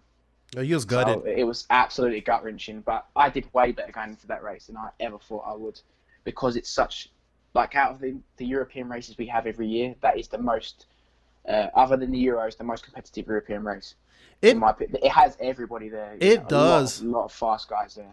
I think one of the hardest part of that track, it looks like to me, is just before that double with that concrete run up to it. It's like you have to be so smooth on the throttle to jump to, and it's just a simple double, but it's hard to get the power on to clear it. And once you, it's really strange, because it looks much harder than it actually is, because once you've done like 5 minutes on the track, you know what you've got to do. You kind of, it just, like, you'll go into it too fast for the first lap, and you'll just completely miss the corner and drive off the track. So you straight away, you got to brake like 2 meters earlier than you would on any other corner. Yeah. Once you kind of done it the first time, it's pretty easy to kind of do it again, because it's so, because you don't attack it, you take your time a lot with it, so you can kind of think about what you're doing. So it's not as difficult as I thought it was going to be, because you said exactly the same. Before I went there, I thought, that looks really difficult, I'm going to really struggle there. And after the first 5 minutes, we were doing it no problem. It's because you're not attacking it so hard, you have a lot of time to think about what you're doing. I love that race, dude. It's like, that starts my 8 scale year right there when I get to watch that race. And I look forward to it every year. And you guys check it out, Montpellier GP. It's really good. It's a really good race, and like you said, everybody goes there. Everybody. So good stuff. Yeah, that was my first time there, and it was an awesome experience. And it's a really nice part of France as well. Not saying there's no nice parts of France, but it was just in a really, really nice, quiet town of France. It was really nice. All right. Well, let's move on to DXR. You've been to quite a few NIAs. How many NIAs have you done? Since I've done every single one from 2012, except from the one they had in Spain. Okay. So all the ones they've had in the UK I've done since 2012. How was DXR? That's another race I thoroughly enjoyed this year watching. Yeah, it was really good, but I had a few issues. So we chose the completely wrong tyre. We went out and for the semi-final. We made it into the semi-final. We felt pretty good, we had good pace. So I thought, okay, making a main shouldn't be too difficult. And we decided to go on a tyre because the track had changed massively from the last day of qualifying to the final day. It dried out and it actually gone really dusty. So we chose to go on a tyre that we thought was going to work, but it just went from one extreme to the other. It went from pretty good to absolute, just a nightmare. And I can tell you now, there was 3 or 4 guys that are world-class paid drivers that also didn't make the final because of the same decision, which was, most people know, and they feel the same way as me. Lee Martin, Jon Newman, 2 guys, that should have been well up there in the final and also didn't make it, because it really threw a lot of people off, because the track, honestly, it was like somebody had just built a different track overnight. Yeah. So it messed us all up, but we learned from our experience now. Hopefully next year we'll be able to compete for them top spots. Yeah, that's another race that I look forward to every year. I think it's a great event. I'm glad that the Dark King crew brought it back, because I was like, man, after Phil kind of said he's not doing it again anymore. Yeah. It's good to see back. I would love to get to that race one year. Oh, you've never been before? No, man. I just watched the stuff, man. I missed it. I signed up in 2014. It's awesome. I got in 2014, but I was counting on still being in London working, and then I got laid off, so I just came back home for Christmas. Oh, okay. So.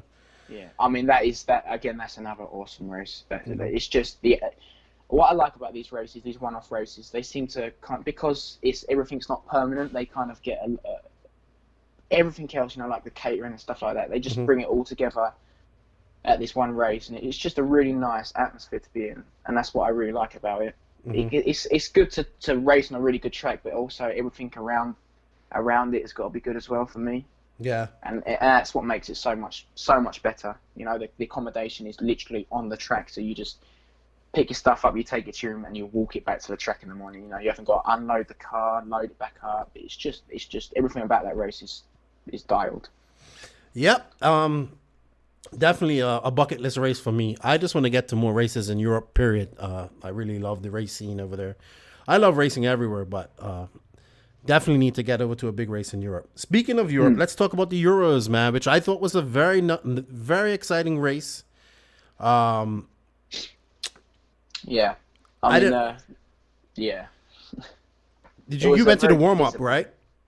No, we didn't go to the warm-up, but we actually went a week after the warm-up, because the reason we didn't go to the warm-up was because at the time the weather forecast was really bad. It was really bad, so we were like, okay, we won't go to the race, but we'll go out there and practice afterwards. So the Euros the warm-up went on.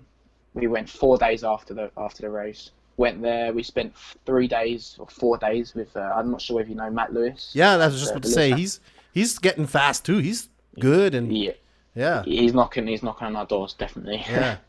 And he was really cool. He came out there with me, you know, helped me a lot, and we left that practice week with massive smiles on our face, because we were running the same lap times as what all the top guys were running when they were out there. So we were really confident, and I felt really good. Everything was really, you know, I felt really confident for the race. And we went to the race, and the first day was really good. You know, we were really on pace, and then it rained, and it just shook everything up. It completely changed the track.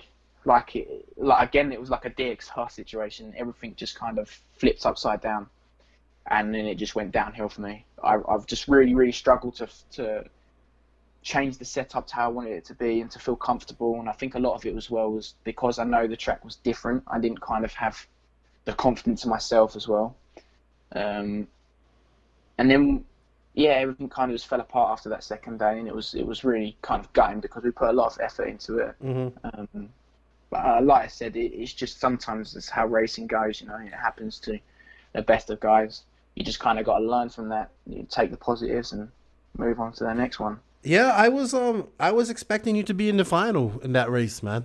Honestly, but like you said, that's how racing goes, and I mean, even look at the final it rained and threw everybody for a loop. So, for sure. That was like you know, Barak Kilik, he's a very very fast guy. Yes. You know, I'm never going to take anything away from him. But you know, that was a guy that just made the main final. Because he made it through the LCQ. Yeah, made it through the LCQ, and he finishes third. So that's what I mean when I said, like, the rain really shook everything up. It changed everything. You know, the guys that were really fast went and ended up really struggling. The guys that weren't as fast just, you know, shot to the top, which is good because it kind of shakes everything up, but it didn't play in my favour for this Euros. I can tell you that. Okay. So you've definitely improved over the last couple years. What do you credit that to? What's helped you? What have you changed in your regime? How you practice or how you approach this? What have you done mentally? What do you do? Like, give me a week or a day in the life of you. Well, I mean, everything kind of started improving. Like I said, when I started racing around a lot, practicing around, a lot with Elliot. Elliot's been a massive part of helping me for this past year. Since when I signed with Res Racing, kind of Elliot took me under his wing a little bit. And he taught me everything, you know. He taught me how to kind of just get into that mindset when you're racing, you know, kind of when to take chances or when not to take chances, when you've kind of got to keep your cool. I would definitely say a lot of it is come from him, and then also as well running more laps, you know, and practicing in a smart way, not just go into the track and running loads of laps, but go into the track and practicing, you know, doing 5-minute runs, come back, we'll change something on the car, go back out and notice what them changes are doing, so you can kind of build up like a you know what like to a do. package of what to do. Yeah, exactly. And a lot of that is kind of gone towards it. Also, my mum and dad as well, they've been very supportive of me this year, you know, just helping me like mentally and stuff like that, just to kind of, you know, say, like, I used to always worry, you know, if I go and have a bad result, my race season's over. That's how I used to always think. Mm-hmm. And they were like, you know, if you have one bad race, it's one bad race. You've got hundreds of more races to go through. So, you know, everyone has a bad race, and, you know, that helped me a lot as well. But yeah, I would definitely say spending a lot of time at the track, practicing smart, and spending a lot of time with Elliot has definitely been what's helped me just go past that barrier to the next level. Definitely. Okay. How about your dad? Does he still have a lot of what? Like, obviously your dad used to race, so does he kind of like, what's the word I'm looking? Does he kind of live vicariously through you a little bit? I don't know. I mean, my dad's very good in the sense of, again, like for the mental side of the support like that. He's really good, you know, and he watches the car to see what it does. So right. He kind of, because not necessarily like when you're driving around the track, you don't also always notice what the car's doing 100% of the time, because you're concentrating so much on not crashing and just driving around the track. My dad, you know, can spot if the car's slightly too soft, for instance, where I might not kind of pick all these little details up because I'm concentrating so much. Mm-hmm. You don't always spot the little parts. So he does have a big part of the racing still, definitely. That's good. You always need somebody like that that's watching your car that can give you advice, because they see, like you said, they see what you don't see. Exactly. Mm-hmm. And that's why I said I think always the guys that, you know, do the racing themselves always kind of find it a little bit difficult when they've got a little bit of support behind them, because like you just said then, like I said, when someone else watches the car, they pick up on things that you don't always pick up on, because you're so focused on driving the car around the track. You don't look at what the rear of the car's doing. You don't look at the way the car's steering across the bumps and stuff like that. Mm-hmm. So it's good to have that. And my dad, I mean, without my dad, I'd never be where I am now, you know, getting the support that I am and being able to do that. I mean, yeah, being able to do what I do now is a dream. You know, some people would do anything to have that. So without them, I wouldn't be able to do it now. Definitely. Good stuff. So you, like we talked about it earlier, you finished second this year in the UK Nationals. That's your highest position ever? Yeah. Yeah, okay. My result before that, I think, was a 5th or 6th in the championship, which was the year before. Okay. Did you win any of the nationals this year, or? No, we were we were very, very close. We had a third round. We have a track called JC Raceway. I'm not sure whether you've heard of it. Yes. It's an absolutely amazing track, and the guy that the head builder of the Neo Buggy track, or the DXR crew, builds that track also. So you can imagine it's a really good track. Mm-hmm. We TQ'd 3 of the 5 rounds, so it gave us the overall TQ against Elliot and all them fast guys. We won the semi-final. We put it on pole for the final, and we chose a good tyre, but we didn't kind of play for the long run as such. We should have made a little bit more of a smarter move for maybe something that was a little slower, but maybe a little bit more conservative for the long final. And we were leading for the first 15 minutes. I mean, Elliot had a small issue. I say small issue, he had a big issue. So it kind of left the battle between me and Johnny Skidmore. And Johnny wasn't really fast at the start. He was like maybe 5 seconds behind after the first 15 minutes. And all of a sudden he started kind of gaining, where my car started to become slower because the tyres were going off. He made a really good decision on tyre. And he drove very good as well. He drove really good. And he ended up winning the race in front of me by 5 seconds. Mm-hmm. But yeah, that was the closest it's ever been, and I almost won as well. I was really close to winning the national as well. The following one afterwards was really close between me and Elliot.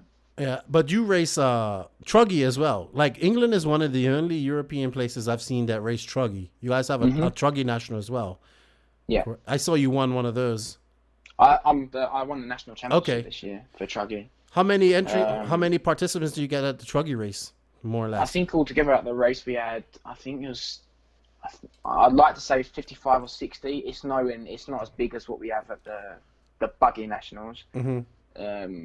But we still have a lot of good guys. You know, we have Matt and Mike Lewis there, Lewis Jones, Johnny Skidmore, them guys. They all do it. So it's still very competitive.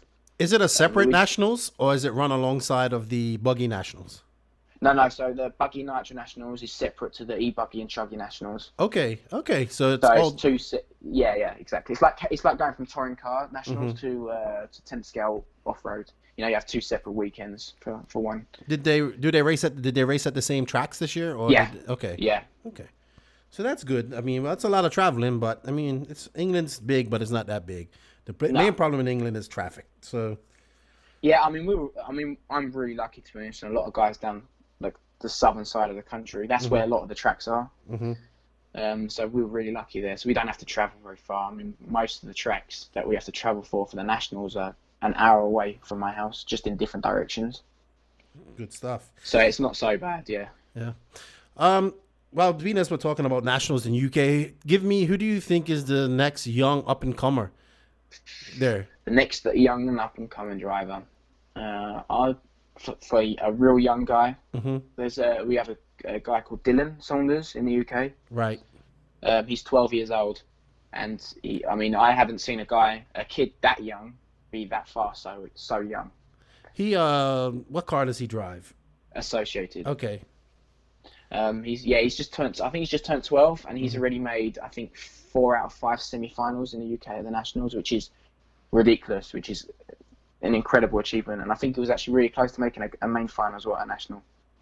But our guys... National Series are very, very, very, very just competitive. very close. Yeah, it's really competitive.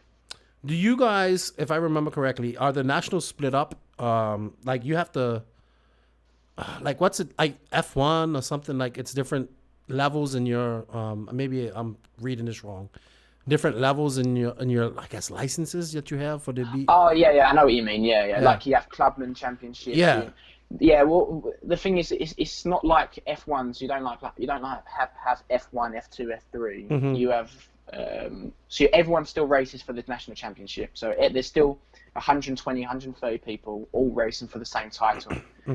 But say, for instance, the fastest guys that haven't made any main finals in the national championship, they'll go into the Clubman's class, which will be another series that someone can win that doesn't include the guys that are really fast, if that makes sense, like the A main drivers.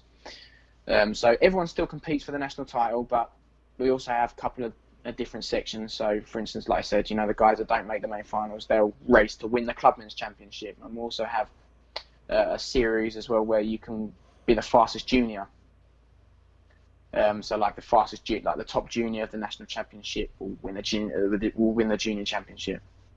Okay, got you covered. Got you. All right. Well, now that you've already said that you're planning on going to America next year, and obviously we talked about Brazil. What else will you be doing to get to that next level? What do you think is what's the next step for you? Well, definitely the first step is definitely to go to America. I think that's the next biggest thing.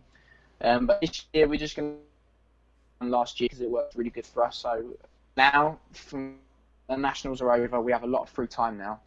So from this time to probably April, we won't be in the UK so much. We'll probably be in Italy a lot of that time, just because the weather's better and they have an indoor track as well, which is IBR Padova. Okay. And we have two races there in Padova until April, so we do a lot of practice there, and also just practicing with Elliot as well is good. It's good also for Elliot, but it's good also for me as well. Kind of, he has someone to race against, when he's practicing. So that's what I'll be doing this year. Okay. And what are your overall goals? Like, you obviously want to be a professional racer. Yeah. Well, that's the main goal is to completely just live off of it. Be able to be paid fully to do racing, which is very rare, but that's what we're going to be aiming for. But yeah, I want to win next year. I'd like to win a national championship because it was so close this year. I think next year's definitely a strong possibility. The Euros, I want definitely to be in the main final. That's definitely the aim. And the Worlds, it'd be nice to make the semi-finals. I know that's definitely capable if, people like Elliot and them guys will make it. I know that we're pretty close with them guys, so we can. I think we could push for it, but we have to, again, see how this year leads up to it and go from there. Okay. Now, definitely. Outside of RC, what do you do? Like, do you have a social life? I assume. Do you like what are some of the other things you're into? Yeah, I have a social life. You know, I go out a lot with my friends. You know, just to do stupid things. We'll go and do go-kart and stuff like that. You know, go out for some, not like so much alcohol, but you know, go out for some meals and stuff like that. But the problem is when the winter starts, I'm never really in the country, so it's really hard to kind of dedicate myself to do something else. Okay. And whenever we're in the country, which is during the summer, we're focusing so much on the nationals that it takes up again so much time. So whenever I'm not racing, I normally just kind of go out with my friends, you know, and just enjoy not being racing, doing all the racing stuff, you know, because sometimes it is nice to have a little bit of a break from it. Yeah, there's more to life than RC. Yeah, definitely, for sure. So it's nice, you know, just to go out and socialise and just take a step back from RC for a couple of days. But yeah, sadly, you know, racing does take a lot of time up, so it's really hard to kind of focus on something else. That it does. Well, you're a young man, but you've been in RC for a long time. What are some of the things you'd like to see change? I mean, that's a really difficult question. I mean, I want to see more young guys coming into it. Because lately, I mean, this year, last year, we've had some really fast guys, and I want to see even more younger guys coming into it. And also as well, I want to see kind of not so much the pro guys, but the guys that are, you know, supported, like, you know, distributors, for instance, sponsoring guys that are really not in a horrible way, but not good enough for sponsorships like that. But they just get them so that this kind of distributors can sell to them, make more money, and Right. avoid the RC shops. And for me, that's what's killing our sport. Well, it's helping kill the sport. We need to kind of help support the model because, you know, without all these model shops and stuff like that and selling cars, that's how, you know, guys like, for instance, me and, you know, all these guys be able to get all of our stuff, you know, to help. So we need to kind of support the clubs and the model shops a lot more than we are now. Yeah, I agree with you there, man. What would you like to see come back from back in the day? What's gone from RC that you miss? Do you know what? I never really knew about it so much when I first started racing, even though it was going on around. But some people would really disagree with me on this, but I really want to see like a brushed class come back. Really? With the brush motors and 10 scale. Because, you know, from hearing a lot of people's experience, there was a lot of kind of dark art involved. You know, there was a lot of real secrets, and it was very, you know, it was all about making sure everything was perfect. I really like that. A lot of people don't, but I really like that. Yeah. And, you know, the brushed racing back in those days, it sounded way more competitive, a lot more enjoyable in that sense. There was a lot more going on, and I'd like to see that. That's one of the things I've always wanted to see. I wish kind of the brushless stuff never really came, because that stuff looked way more enjoyable. Definitely. Okay. All right. Well, do you have any advice for any young up and coming racers that want to get into this? If you've never done it before and they've just got a car, the best thing I can advise you to do is practice as much as you can. You know, ask your mum and dad to take you down the track for an afternoon. Just run some laps, because when you first start out racing, nothing can beat just running practice laps, because you're not going to tell, if you just started racing, you're not going to tell whether 5-weight light and a rear shock is going to make a difference. You just need to learn to go around the track without crashing. That's the biggest thing, is just running laps. And then I think once you've kind of been racing for 2 or 3 years and you can run around the track without making crashes, then that's when you need to start kind of watching the bigger guys, you know, the faster guys, and seeing what they're doing differently, and just kind of taking little tips and tricks out of their book, seeing what they're doing, you know, look how they prepare their cars and see what they do between each run. And I think that's the biggest thing. Okay, good stuff. I see you're big on the mental game. What are some of the things you do mentally to prepare for a race? Well, to be honest, I think the mental side of it is probably 50% of what makes a driver a driver. You know, obviously you've got to have good equipment, you've got to be able to drive, but also a lot of it is being able to take the pressure, because a lot of people in this sport do take pressure really badly. And for instance, the biggest thing is, it's like the Worlds with Spencer. Look how well he took the pressure with Davide behind him. He didn't crack. Where a lot of guys, you know, they'll panic as soon as they get a little bit of pressure. You know, they'll panic, or they'll start the race and they'll be really, really nervous, and they'll make loads of mistakes because they're shaking.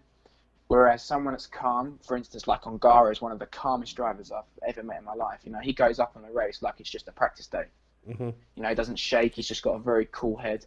And Yeah. what I like to do is, like, especially for national, before we go to the main final, I normally just plug my headphones in and listen to some music that I like to listen to, and just chill out and relax, and just kind of take the nerves away. Okay. Because I think if you're going up with a bag of nerves, you're never going to get where you want to be. Because Gotcha. you'll be too worried about it. Yeah, man, it is a big game. I mean, when I talked to Ongaro when he was at DNZ, he was like, yeah, you know, I will do it. Like, you know, like so confident, like he wasn't even worried. Yeah. I mean, don't get me wrong. I think every driver gets Mm-hmm. a little nervous, because if you didn't, you're not really a racer. But some guys, I know guys, you know, are shaking before they're going up on the driver's stand. That's just no. That's no good, because if you're shaking, imagine what you're going to be doing when you're driving a car on the track. You know, you're going to be like doing things you don't want to do.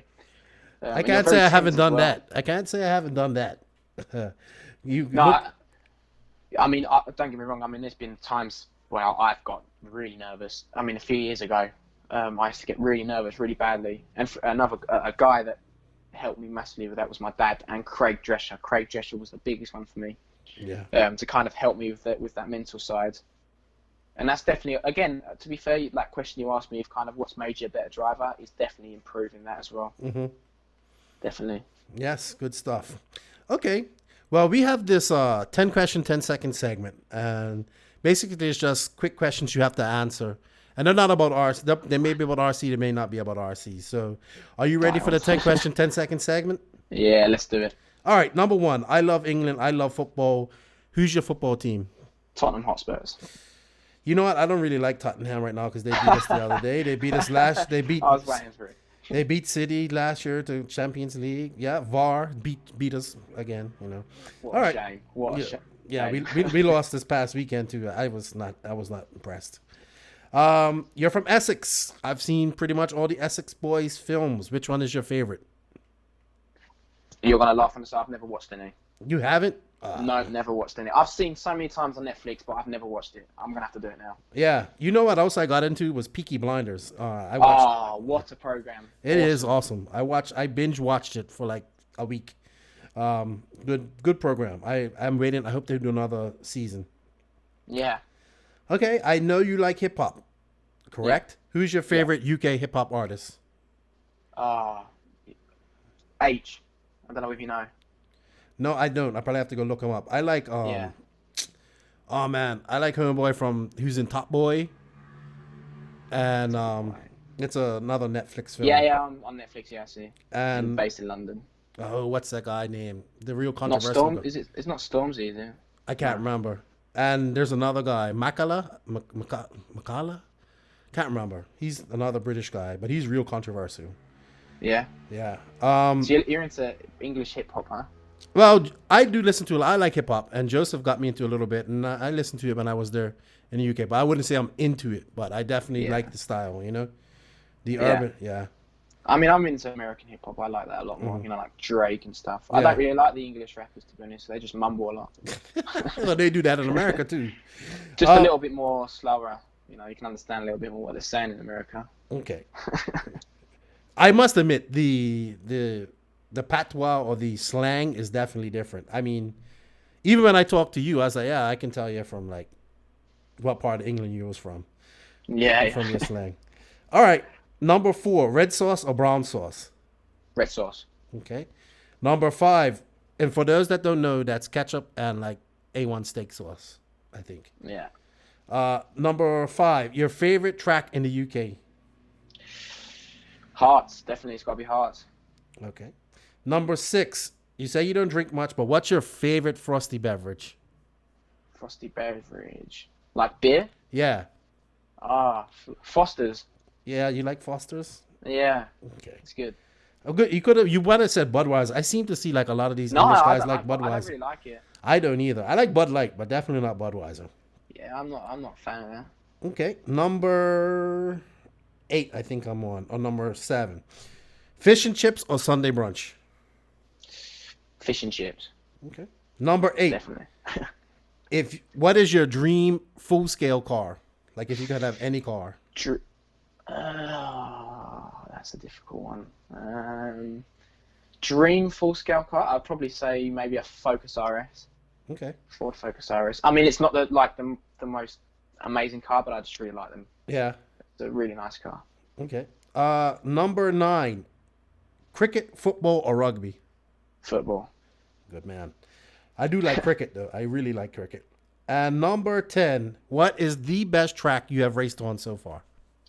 Best track I've ever raced on so far? I would probably say Redovan in Spain. That is a good answer, because that is definitely a big, badass track. The biggest track I've ever been to. And by a long shot. There's nothing I've ever raced on that comes near it. And the Euros are there next year. Woo! Yeah, I can't wait. I cannot wait either. Well, I want to thank you for your time, dude. No, thank you for having me on. It's a pleasure. Yeah, take some time to shout out to the people whoever's helped you get her. Shout out to your sponsors. Definitely. Without you guys, I wouldn't be where I am now. So biggest thank you, big thank you to all is Team Associate, Reds, Proline, Rudy Powered. They're my 4 main sponsors, and all the other guys. I appreciate everything you do for me, because without you guys, I wouldn't be able to do what I do now. Good. So yeah, thank you so much, and my mum and dad as well. Yeah. Honestly, thank you. Well, like I said, I appreciate you coming on, and hopefully I get to meet you at DNC next year. Definitely, it'll be a pleasure. I'll buy you a beer. Yeah, definitely. Well, you can't. You're not 21. Oh, of course. That's right. Oh, I forgot about that. Maybe Yeah, you can buy me a beer then. You can't say that on air. We can't say that on air. But I'm sure we can keep secret. hey man, keep up the good work and keep pushing forward, man. I admire your drive. Thank and you your very passion. much. I really appreciate it. All right, dude. Thank you for your time. Thank you, man. Thank you. Bye-bye. Bye. You are entering the Tekno RC Grassroots Racer Spotlight. The part of the podcast that gives the listeners a platform to talk about RC. Brought to you by Tekno RC. Tekno RC. Tekno RC is a premium manufacturer specializing in 8th and 10th scale high-performance off-road RC buggies and trucks. Visit www.teknorc.com for a complete catalog of their products.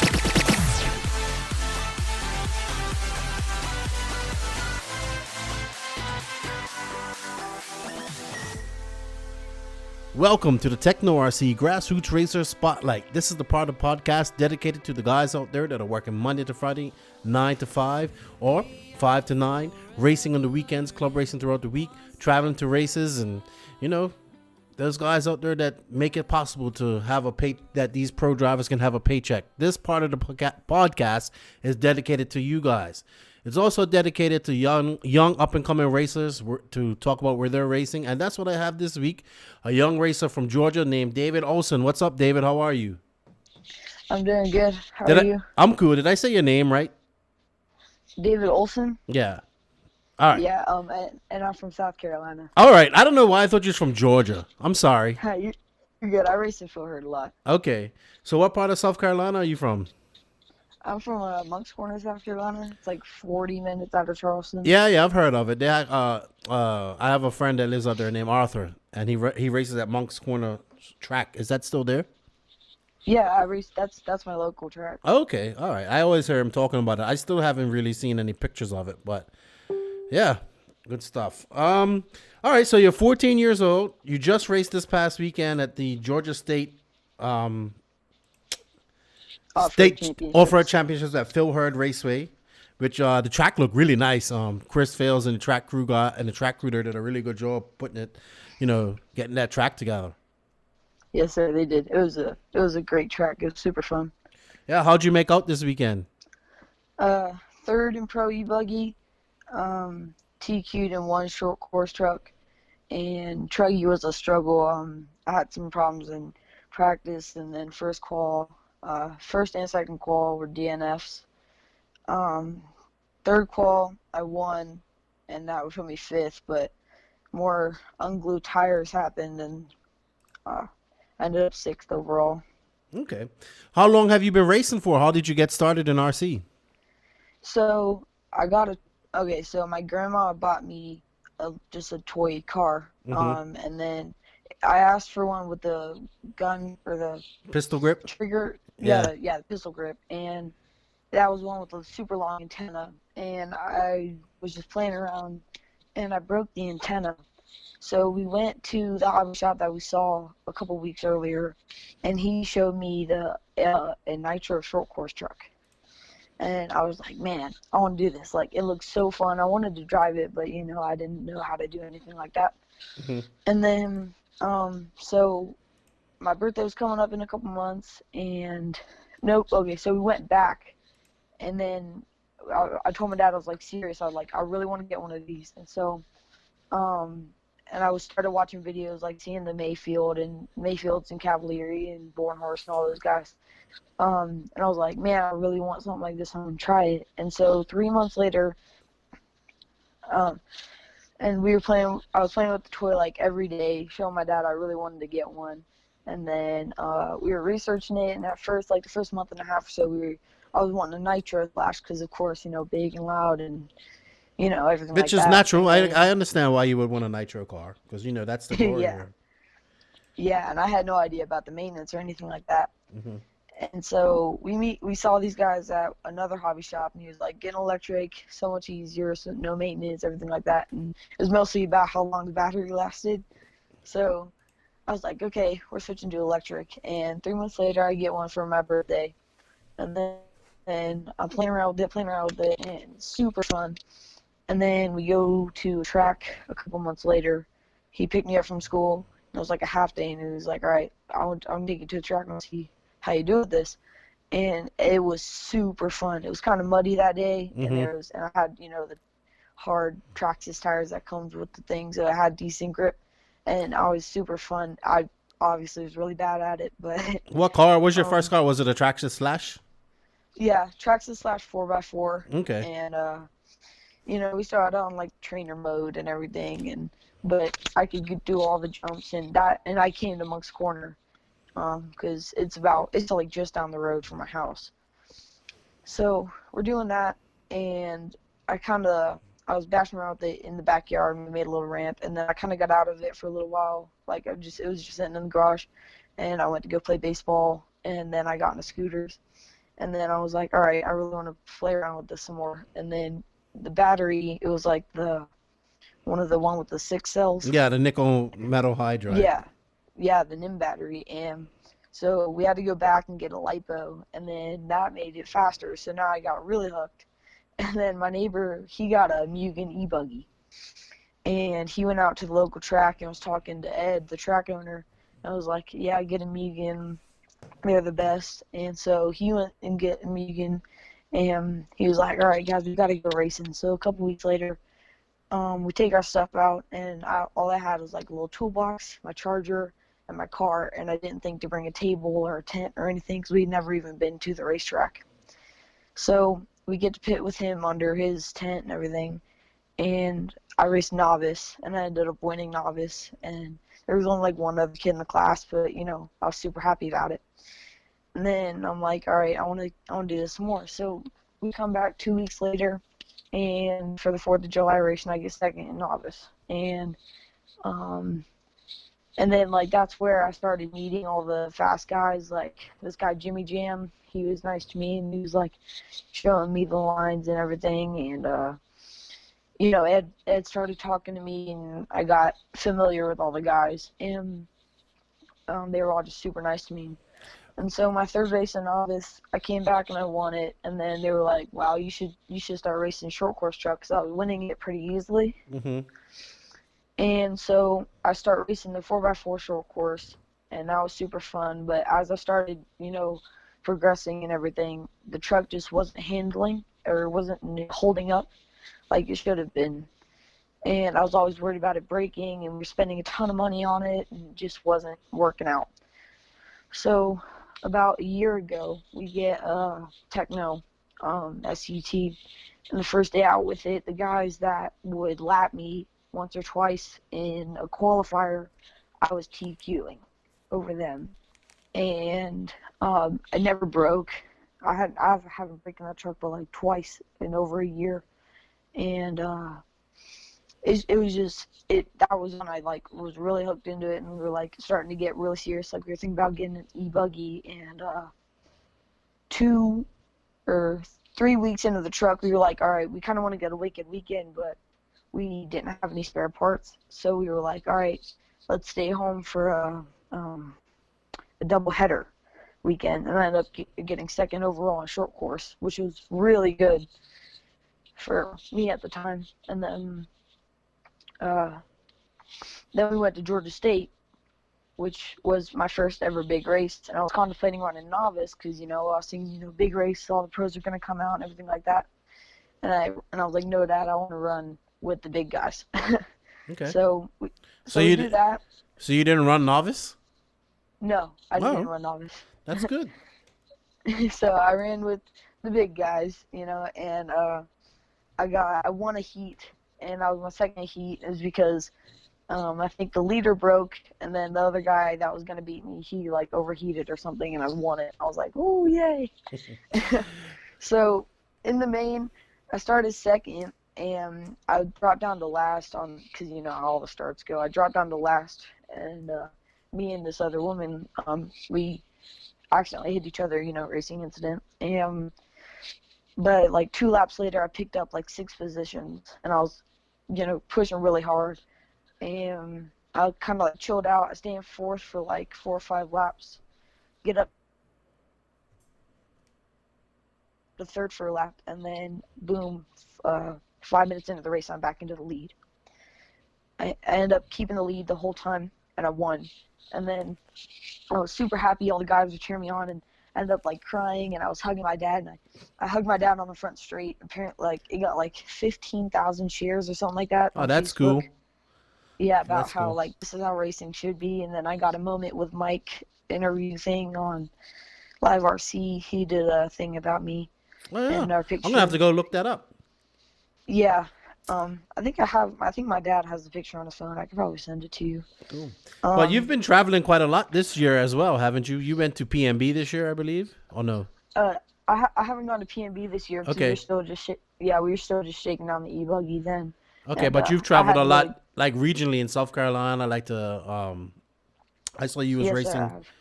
Oh man. What's the track? Everywhere, basically. Yeah. I'm so upset because the track's on the tip of my tongue. Oh Badlands? no, not Badlands. Oh, the other one. Oh, these are gonna not so. I know Sumter. Oh, Oh, you know what? They're gonna be so mad at me that I forgot their name because I actually raced at that track. It's where it's got a football field and a track and all that stuff. Oh man. Augusta? No, No. it's in South Carolina. Anyway, the name will come to me because JB and Mike go there a lot, and I actually went Is it S&B? S&B. I don't know why I couldn't remember that. Oh, they're gonna be so upset at me. But That's the one track I haven't been to. you need to go to that track because that track's really I do nice. need to go to that track. I missed the SOS series race that weekend. And you race a lot at Easley too, I think too. I've seen you. I've done one race there Okay. for the SOS series. That's an awesome series. I ended up doing pretty well there too. I got 3rd in both my classes there. Which is your favorite track in your region? Ooh. Phil Hurd always has great tracks. Badland is obviously an awesome track. I just don't get to race it there much. Really like, I don't know. I like all the tracks around here, really. Well, you're pretty fortunate because you're located in an area that has lots of tracks around. I mean, you have S&B, Sumter, you have Badlands, you have Easley, Phil Hurd, you have the what's the track? It's in Augusta, I believe. Is that? Yeah, there's Augusta, and then there's Loganville and Wilson. I think World of RC Parts or something. Yeah, I'll shop up there. You have That's WCRC when they farthest race. Yeah, I've been up to Wilson before. So you definitely. Sorry, go ahead. I'm very fortunate for everything I have. Me and my dad, we were talking about it. It was like there's like 6 tracks within a 2-hour radius of us. Then there's. It's a lot more than that. We counted it. I counted like 20-something tracks. Maybe it's a little less now, but that was just including over Florida as well, like Yeah, this Jacksonville was area. just within like a 2-hour radius, and then there's about I think like 14 or wait no there's a lot within like a 4-hour radius. We can hit a bunch of tracks, and then SCRC is one I really do want to go to, that's like 5 hours. So Yeah, that'd probably be a Friday, Saturday thing for us. got you. So, did you go to Fall Brawl? Have you been to Fall Brawl yet? No, Okay. I didn't go to fall. I've only been racing A scale at the start of this Okay, so year. So you're still green. Like you haven't done too much. What are some of the races you're planning on hitting up next year? so fall brawl this year, and then I got my 10 scale stuff obviously. So I got Yeah, the you can- Masters of the Dirt, Yes, INS, and then Palmetto Classic. which at are all gonna be at Beach Beach RC. Yeah, so I'm Yeah. going there, and then I might be going to SIC. Definitely gonna try for PNB. Mm-hmm. AMS maybe. I don't think so. Definitely fall brawl this year. Mm-hmm. I went to Wicked, Georgia State again. Spring Sting, going to that one. Yeah, But Springsteen is whatever good I too. see in the near future. So, what else do you do? And do you have any other hobbies or sports that you do in school, or is it just RC? Well, I've played baseball since I was like 5, but Mm-hmm. the way it kind of is around here, it's not really working out so hot. So What's I've your position? kinda- What position do you play? catcher. Okay. So I'm a catcher, and then I was second base for a while. Yeah, I'm trying to get my son to. Baseball's life for, and he likes it. Oh yeah, it is. But he thinks he thinks he knows everything, and he's only 7. So the trainer keeps telling him to send him again because he was training for a while, but then he just stopped. He wants to play too much PlayStation now. So Yeah, I'm not a big fan of games. I've always liked to play sports and be outside and stuff. what is? I do. Sorry, go ahead. No, you're fine. You can go. So what is it that you really like about RC? What is it that attracts you, and what makes you want to do this? So, like, obviously the main thing is just, like, the family and friends around here. Like, there's so many awesome friends that I've made. Like, we were at Wicked Weekend, and we were checking into the hotel, and we were talking to the lady there, checking in. And then Phi Long's, I don't know if you probably heard of him. Phi Yeah, a little Long. bump. Yeah, Lil Bump. His dad walked in and asked about us going to Wicked, and we just instantly had a conversation. And we didn't know him. I didn't know about him being Fine Long's dad till he mentioned it. And then like the lady was like, "Well, why do you guys do this so much?" And I was like, "It's mostly about the family and friends." And like the guy, perfect example, the guy who just walked in here, we just had a conversation, didn't even know his name. Mm-hmm. And so that was a big thing. And then obviously, the track, like the attraction is, the racing part. I'm pretty competitive, and I want to win, and I want to be like Mayfield, Bornhorst, and all those guys. And I just keep setting my goals higher and higher, and I want to achieve them at every race I go to. So that's the real big attraction for me. So you went to Wicked Weekend this year. Yes, sir. I did. That's probably your biggest race that you've been to because it was big this year. It's 600 entries, 300 plus people. It's one of the races that I want to attend as well. It looks very relaxed. I really enjoyed it. The layouts that Bobby does there. I know it was hot, but at least it's open and it looks like it got some breeze. Maybe I'll get there next year. How'd you make out there? Yes, sir. It was super fun. Racing on the surface of the moon was a little bit different, but in short course, I had like a good first round and then like a pretty bad second round, but came back in the third and I ended up starting 5th overall. But DNF in both mains doesn't help, so 16th there. And then E-Buggy was kind of a struggle. Couldn't seem to get any rear grip in the car the whole event, so B main grouping for that, and then wrong compound tire. I was on blue reflex when I should have been on greens. So I think I got like 12th in the B main, kind of frustrated with the car. And then Truggy went really well, had an awesome third round. But the first round, I was running good. I was running like, if the run stayed where it was supposed to be, I would have been 8th overall. But the truck just stopped at the end of the front straight, and I don't know what was going on. But it just stopped, and then so that put me like 44th for the round. So I was in the C grouping with Lil Donnie Ward. So me and him just kind of duked it out in the qualifiers there, and just kind of, And so I ended up B main. I won the B main. I got into the A, and I finished 10th overall. Okay. So that was pretty good. Good stuff. So who does all your wrenches? Does your dad wrench for you? Do you help him out? Are you learning how to wrench on your cars? No, I do all the wrenching. Really? Yeah, That's impressive.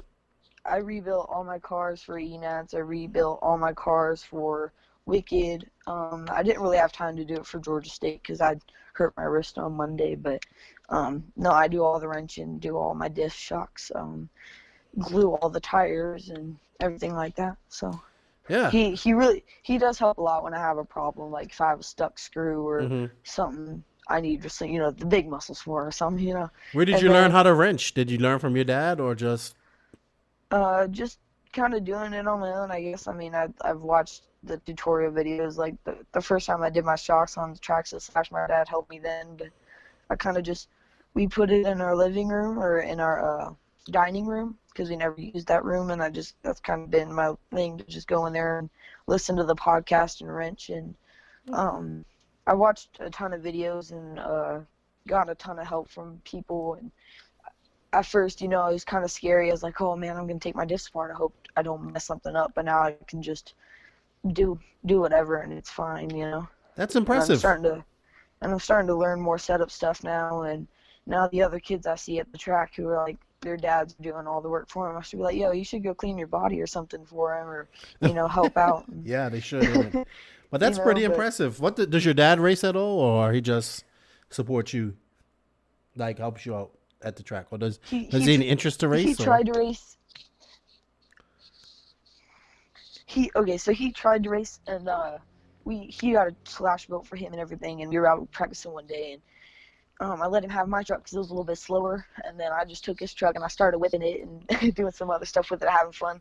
And he's like, all right, I'll see where the talent's at. I'll just help him out. And but he said now that I've got stuff figured out and we can chill out a little bit more at the races, that we can try and enter him in a novice class in my e-buggy or truggy or something and let him have some fun. It's just the steering part that he's getting a little mixed up, Yeah.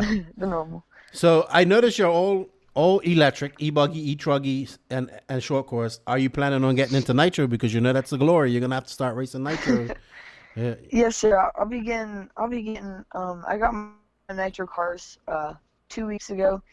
I got the NB 48.4 just to practice on, and then I'll get the 2.0 probably before my first big race next year. Okay. And I also have the NT 48.3. Okay. Great cars, and then I'll put my block nitro engine in it and start getting those out. Just got to figure out how to build them first. Yeah, that's not a problem. Get it done. I mean, you're probably gonna have to drop one of those electric classes to run nitro truggy and nitro buggy, but it's really worth it. I mean, if I was you, it's up to you. I know you like e-truggy. I know e-truggy's pretty decent on that region, especially so. I don't know. You might want to keep it. It was really big at Wicked. They're thinking at the race time events that they're going to switch it to Pro and Open e-truggy because it was so big. I think it got like 60 or 65 entries or something like that. Sweet. So, what do your friends think about you racing RC cars? Oh, man. What do they say when you tell them that? They think that I'm going out on the weekends and racing toy cars with grown men, and they think it's kind of weird. So... I'm not getting many girls lately, but don't worry, that's not going to change if you tell them you race. Just tell them you race cars. Not telling you race RC cars. Not tell them RC cars. You definitely won't get no girls that way. But it's good. But sorry. It's all good, man. They just need to go see it. And see, the thing is that either like North Carolina, South Carolina, there's so much real racing going on too, full scale racing as well. So NASCAR is really big here too. So but like I'll show him like what I do, and like I sent the podium picture this weekend to my friend. He was like, oh wow, and then like one kid, he kind of caught on to it and was like, oh yeah, this is a real thing, like this is pretty cool. And so he comes to ask me sometimes, how's the racing going, and I got sponsored and stuff. So he was like, oh man, that's so cool and everything like that. And so I'm kind of getting some people catching on to what I do, but it's still kind of hard.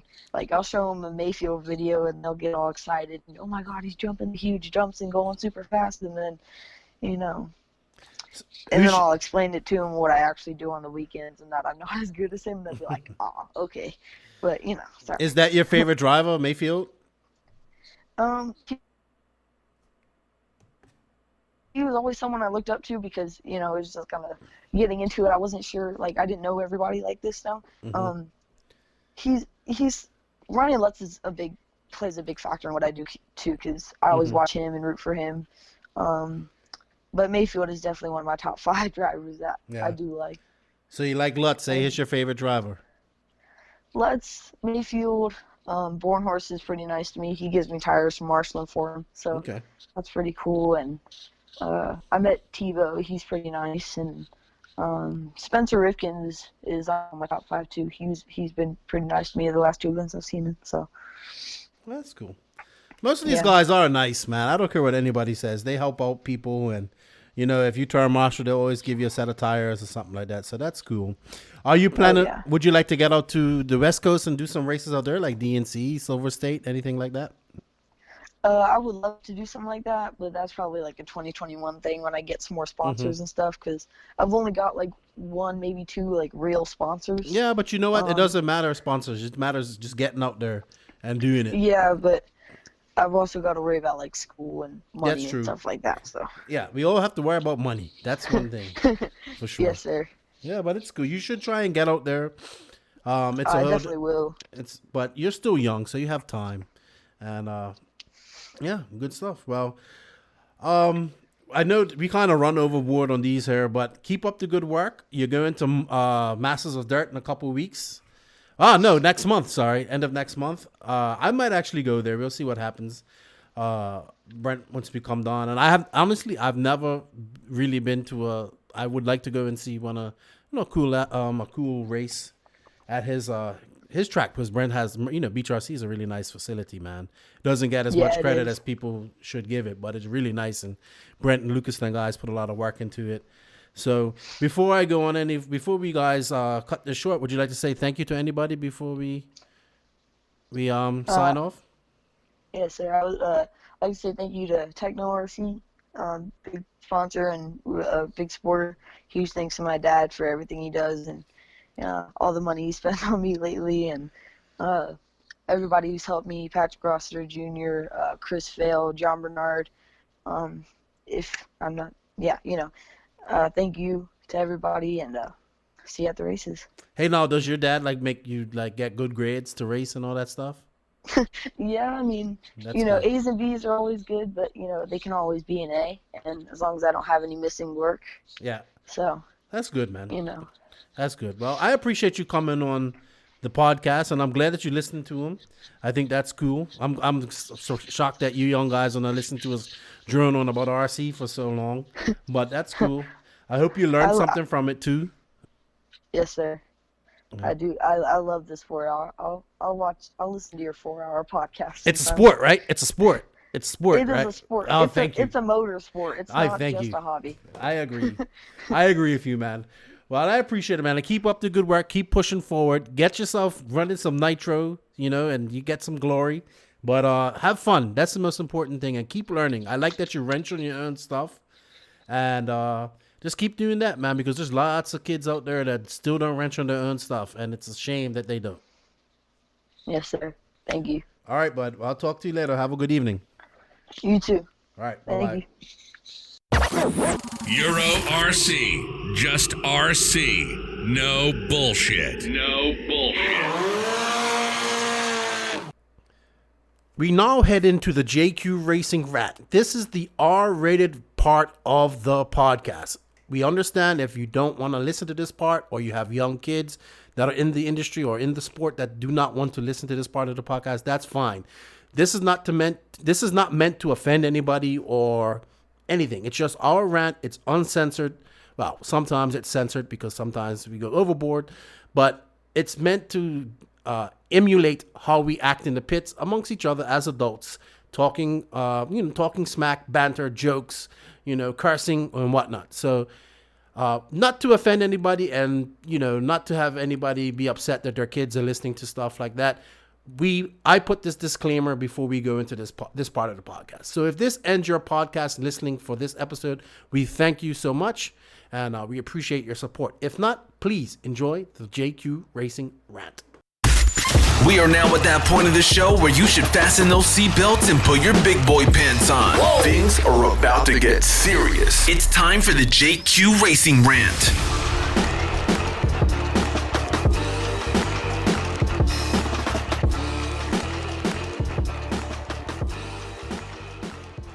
Welcome to the JQ Racing Rant. This is the part of the podcast that is R-rated. If you don't like cursing and dirty jokes and banter and whatever else we get into in this part of the podcast, then please stop listening. I'm glad you enjoyed it so far. If not, get ready because we're about to go ranting this week. What's going on, Joseph? I know you have 5% left on your phone. You never charge your phone. You're too busy arguing with people on Facebook. Yeah. Basically, yes. Yeah, your addiction. So start ranting. Your addiction. Ranting. You know what? My rant this week. It's not an addiction. Yeah, whatever. We don't have time for that. Right? Yeah, denial is the first stage. My rant is to, you know what? The Worlds were great. The Worlds were great. The banquet was great. The trophy girl was awesome. I think they stepped it up to a whole different level. Kudos to Uri for what he done. And you know what? As a industry collectively, even us, because we kind of got on it a little bit, we owe them an apology. The industry owes Uri and X-Ray Hudy Arena an apology because you know why? They just put on probably one of the best damn RC events I've ever seen. And I wasn't even there. But I saw that banquet. I saw the whole facility. It was great. There was no shenanigans. No cheating, no accusations of cheating, nothing like that. And you can see that Uri Hudy and X-Ray and Hudy, their passion for RC is immense. So I believe as a collective, as the industry, people in RC, we should all sit back and just say, you know what? Kudos to those guys. They done a fucking great job. We were we just love drama because nothing even happened bad. And you know what? Fucking hell. The trophy girl was badass. And you know what pisses me off even more? Us RC nerds couldn't even hug her and say, hey, here I got a trophy girl that I'll hug and there's my trophy. We're standing there like, hey, I got my big trophy. I'm scared to touch a girl. They aren't really there, so you can just go and touch them. Not touch, but hug. Hug. Like trophy girls supposed to you hug and be like, hey, yeah, take a picture of a pretty girl. But they didn't do that? No. It's so many memes. Like one guy is like, I don't know if you've seen Talladega Heights with what's that comedian name? Jesus. I always forget these guys' names, but it's like his hands in front of him. I don't know what to do with my hands. But it was great. I think the banquet, I was just like, oh, wow. They went all out. I've never been to a World's banquet, so I don't know. But damn it, man. I'm super impressed. Like their facility's awesome. They went all out and just fucking, you know what? I'm not the biggest X-Ray fan in the world either. And yes, they have done some dumb shit, but they fucking done a great damn job. And you know what? Yes, I'm cursing a lot because fuck it. I thought it was great. Wow. You're really passionate about some 10-scale worlds. I mean, yeah, I'm passionate. World Championships. I'm passionate about the effort that they have put into RC and to. And let's face it. We've had good World Championships in the past, and anyone who knows anything knew that this was going to be a good World Championship too. There's a lot of hate towards X-Ray. Some of it is deserved because cheating, using additive, like getting their drivers to breach their contracts, running some different tires and stuff like this. Okay. But mostly I think the hate towards X-Ray is sort of, it's jealousy in a way, because they've taken this whole luxury thing and they've really made it their own in the sense that they have this great facility and they have all these opportunities that maybe some other companies wish they had. And so there's all this talk like, oh, EU money, this and that, and all of this kind of negativity, I think partly just due to jealousy. So X-Ray is doing great. They're doing great for themselves, supporting the hobby too. And we all knew that the race was going to be good, but still there was this kind of negative attitude. Oh, they're going to have an advantage in practice and this and that, and the X-Ray Worlds. But hey, we saw it. The Rivkin won with an associated. It was a really close race for the win in four-wheel drive. They did manage to get it, so X-Ray got the four-wheel drive Worlds. But it wasn't like clearly biased towards X-Ray. There was no funny business. They really wanted to put on a great event, and they did it. And I'm not at all surprised. That's what I expected them to do. So yeah, I agree with you. And you know what? It's funny because Rivkin was one of the guys complaining the most about the surface and how why are we racing on that and all that type of stuff. And he went out there and won it, And we said it earlier. So what if X-Ray practiced on this track? Everybody had the same opportunity. I'm sure. No, they didn't. No, that kind of feeds into the reason why some people don't like X-Ray. Because, for example, they released the schedule of how the track is open very late. So, and like at the end of the European Championships. So it's really hard for the people then to make plans to actually go and practice. And then also the way they had the track open means that you have to spend a long time there with a lot of days when you couldn't go on the track. So they made it really difficult for people to actually go there to practice. Okay, so there are these things they do which are not liked. But in general, I think, they do a good job of the things that they do. And when they got the Worlds, I expected it to be a great race, a great event, and I think it was. But I think the bigger picture here is really to look at this whole situation and think that this is sort of why we don't grow, why this industry doesn't grow more. Because no one can work together. And actually, this goes for X-Ray too. So in this situation, they have the Worlds, and what should happen, and I mean, kind of did because everyone went there anyway. Everyone should come together and make this a great event, okay? But instead, people are hating and saying, "Oh, we shouldn't have it there," and complaining this and that. There's a lot of negativity going into the race. We also said that. Great. We also said that too.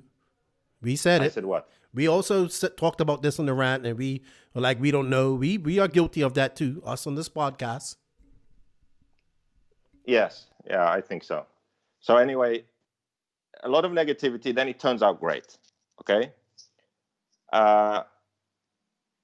Likewise, I said this applies to... So X-Ray would have hoped that everyone just comes together and kind of makes it great together. Like, hey, just trust us, we're going to do a good job, support the event, okay, let's make it good. But everyone's thinking like, oh, fuck, like they will benefit from this, they benefit from this, it's no good. So they hate the idea. X-Ray, on the other hand, big in on-road nitro. Infinity comes in, takes over a large part of the market. X-Ray leaves. They don't really put an effort into nitro on-road anymore. Okay, maybe that's because it's just financially not possible, not worth it. They have to allow. So the fact that they pulled out of ENS series, pretty much, I mean, they don't really have full support and focus going into that anymore. It just sort of shows that the RC manufacturers aren't really willing to work together. I mean, they aren't willing to think that, okay, what if all of us, work together and build up this series even more? Maybe we can attract more people into on-road and we can grow it. Instead, they go, okay, let's do something else. Now X-Ray are doing their own series, XRS, focusing more on sort of the regional racing, club racing stuff. And okay, let's build up our own X-Ray series. And then Infinity is left, without all the best competition in ENS. So yeah, there's multiple sides to this argument. Yes, they do. They had a great race. They do great things in RC. But then also they don't collaborate and they want to do their own thing. And I just think that if we want to improve this, more companies need to work together.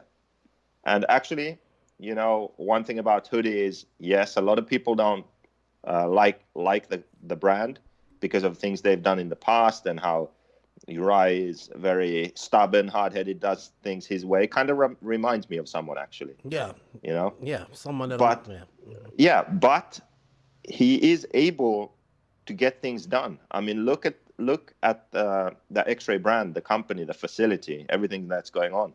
It's just a shame that it's not reaching its full potential because they refuse to collaborate, or others refuse to collaborate with them. Do you see what I mean? Yes, it's great what they're doing, yes, but it could be a lot better.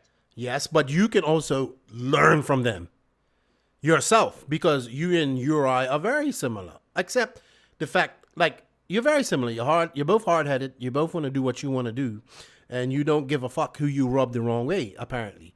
So maybe Uri and you, yes, okay, obviously, let's be realistic. Hudy's in a way better position than you are, you know? I tell people all the time, like, RC is kind of like their hobby. They have a factory that, you know, makes munitions and has government contracts and all that stuff, and that's their real money maker. People don't want to, but he has the money and the ability to continue and be like, yeah, fuck, I don't give a fuck what people say. You know what I mean? So I'll do what I want to do. I don't care. Like, double middle fingers to everybody. On the other hand, you don't have that. But you also, you know, it's a balance.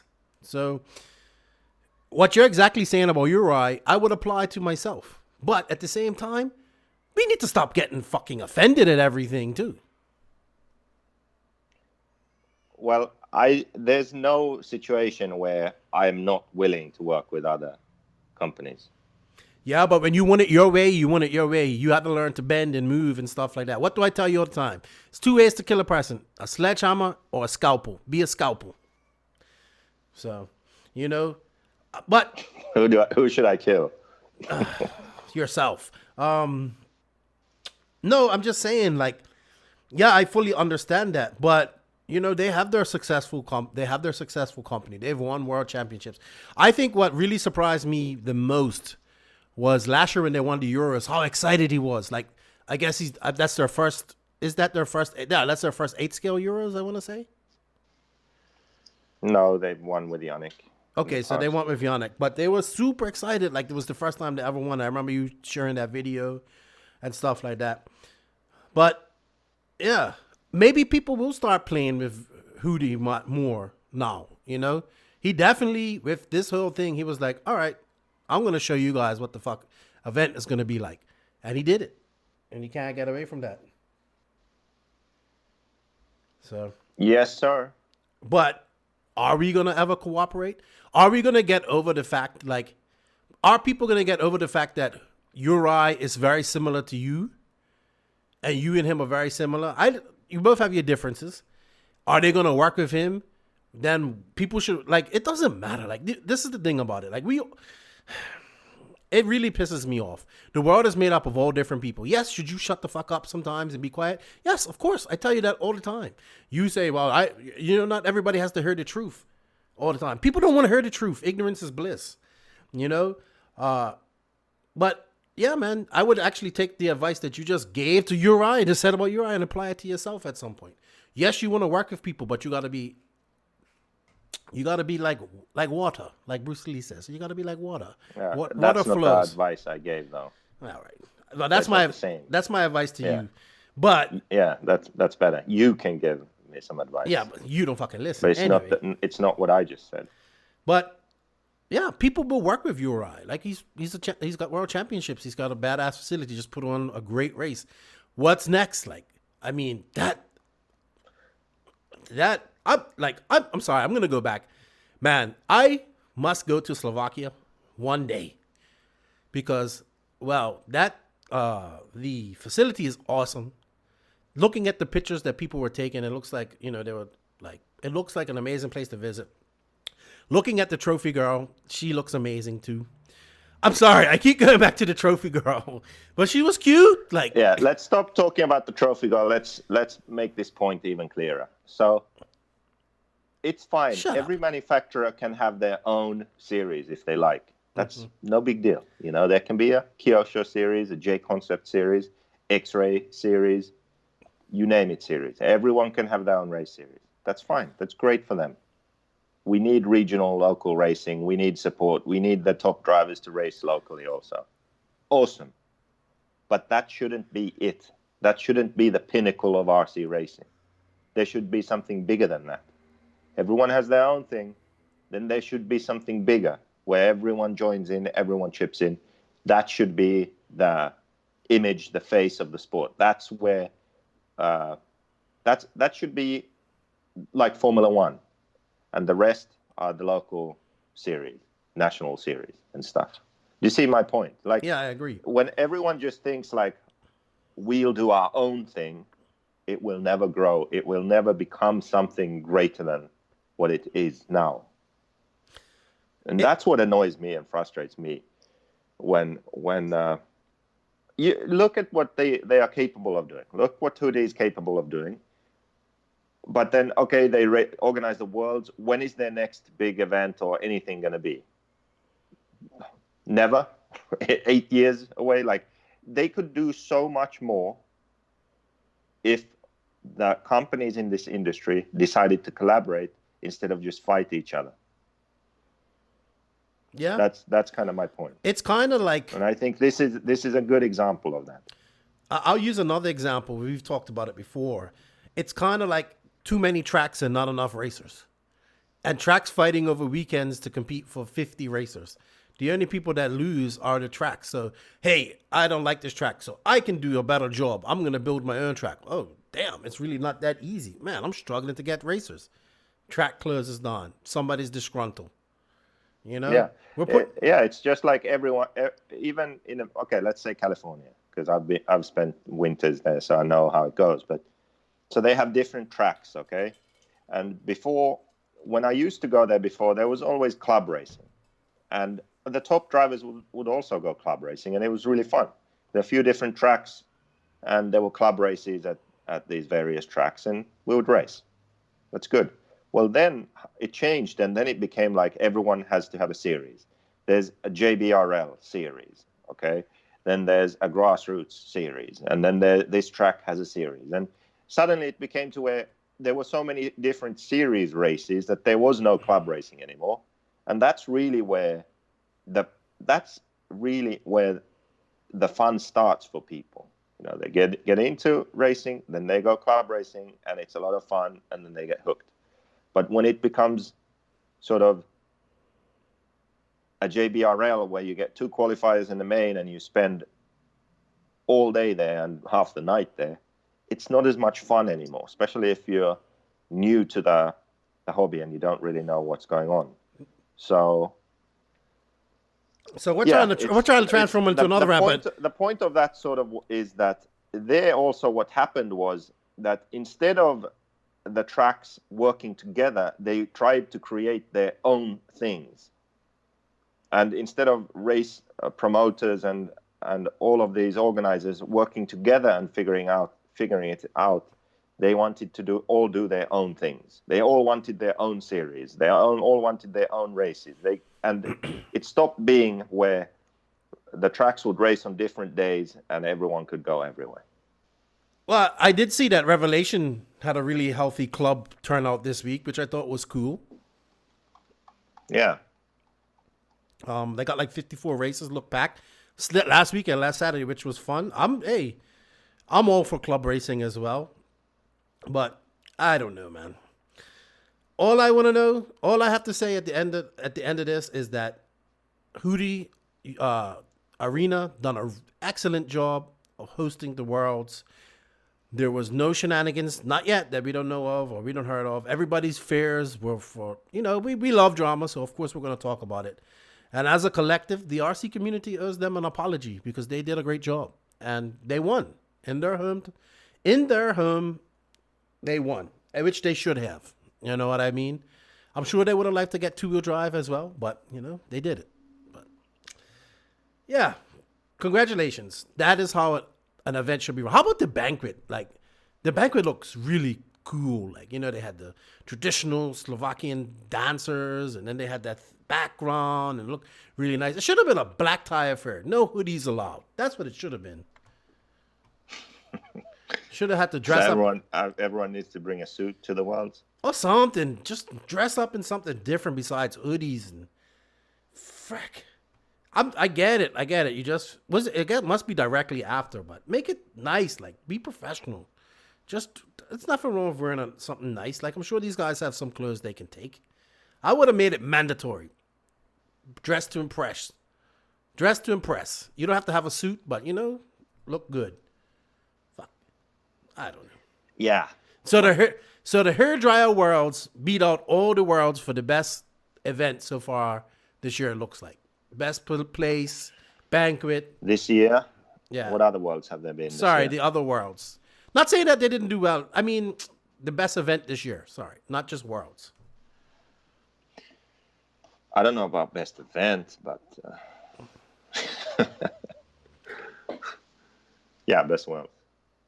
Best worlds this year. Well, the Australian worlds were good too, but we also have to. It wasn't this year. Yeah, but we also have to understand that these guys have good money. Like, it's Slovakia, things are a little bit cheaper, and they have, like, this is their home. Like, that facility is awesome. So for them to do, like, you know what I mean? Yes, I know they put a lot of money into it, but like, to say that's raised the bar, yes, but not everybody has that facility to their disposal. You know what I mean?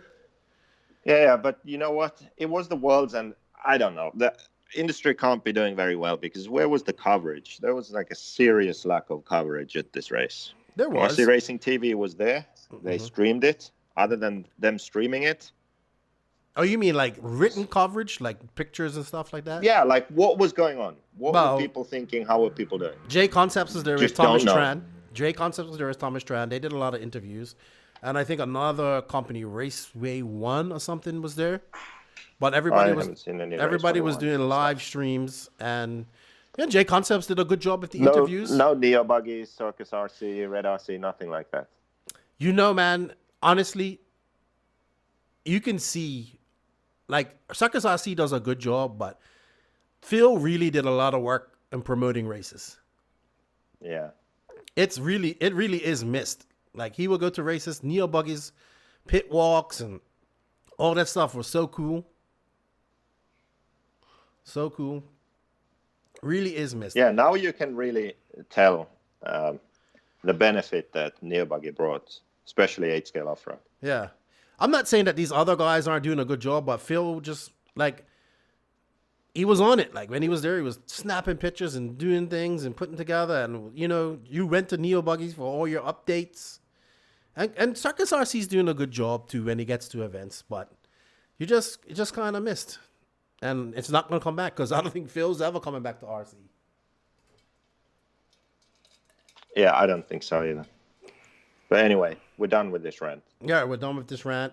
All right, man. Get your stuff packed. I will see you next weekend, if they allow you back into America. If they allow me into America. Yeah, let's see. We should have a poll. Who will have a harder time getting back into America, me or you? I haven't had too much of a hard time lately. I kind of come prepared.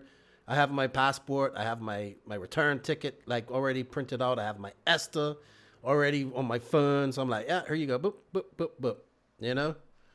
And when they start speaking Spanish to me, I just speak English. I don't speak Spanish. I speak English. Thank you. So I've really had a hard time. But now that I've said this, I'm probably going to have a bad time coming in. So we'll see. All right. Well, I'll see you next Tuesday. Yeah. Yeah. Yeah. Making us drive in 5 o'clock traffic to come pick you up, and you can go rent a car and just meet us somewhere. Selfish. I don't need to rent a car. Yeah. All right. All right, man. Thank you for your time, and good stuff. Talk to you later. Bye. Bye. Yeah, man, and that's the end of episode 44. I hope you guys enjoyed it. 6 away from 50. Race weekend coming up. It's now Wednesday, so wherever you guys are racing this weekend, have fun. I'm looking forward to going to the Pro Line track next weekend. First time going to this track. I'll be doing a lot of Facebook posts, Instagram posts from our voyage across. Should be funny.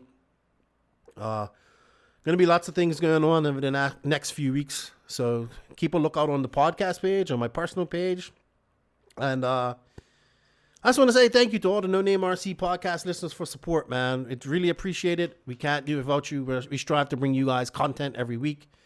And I'm glad you guys enjoy it. And you show all your love by showing our sponsors some love and sharing and liking our podcast. And I would like to take this time to say thank you to our sponsors again. So thank you to RCMX Online, Euro RC, Papa Willie's Traction Tonic, Assault RC, BK Servers, Bipolar Designs, 454 RC Works, Beach RC, JQ Racing, Tekno RC, and of course the hashtag NNRC Squad from around the world. Thank you guys. I'm looking forward to getting on the road again, and hopefully you guys enjoy our travels. You know, it's always going to be wild and funny. I think there might even be a Packy Hot Chip Challenge coming up this weekend. We'll see. If so, it will be recorded or will be live. Who's going to fall? I think I can handle it. So remember, Nitro is the glory, but E-Buggy pays the bills. And if you ain't grinding, you're sliding. And if you ain't having fun, it don't make sense. Lefty out. Thank you for listening to the No Name RC podcast. Please tune in next time for more fresh RC content. And if you can, please also support us on patreon.com/The Quay Grain. We will greatly appreciate it. And don't forget, Nitro is the glory.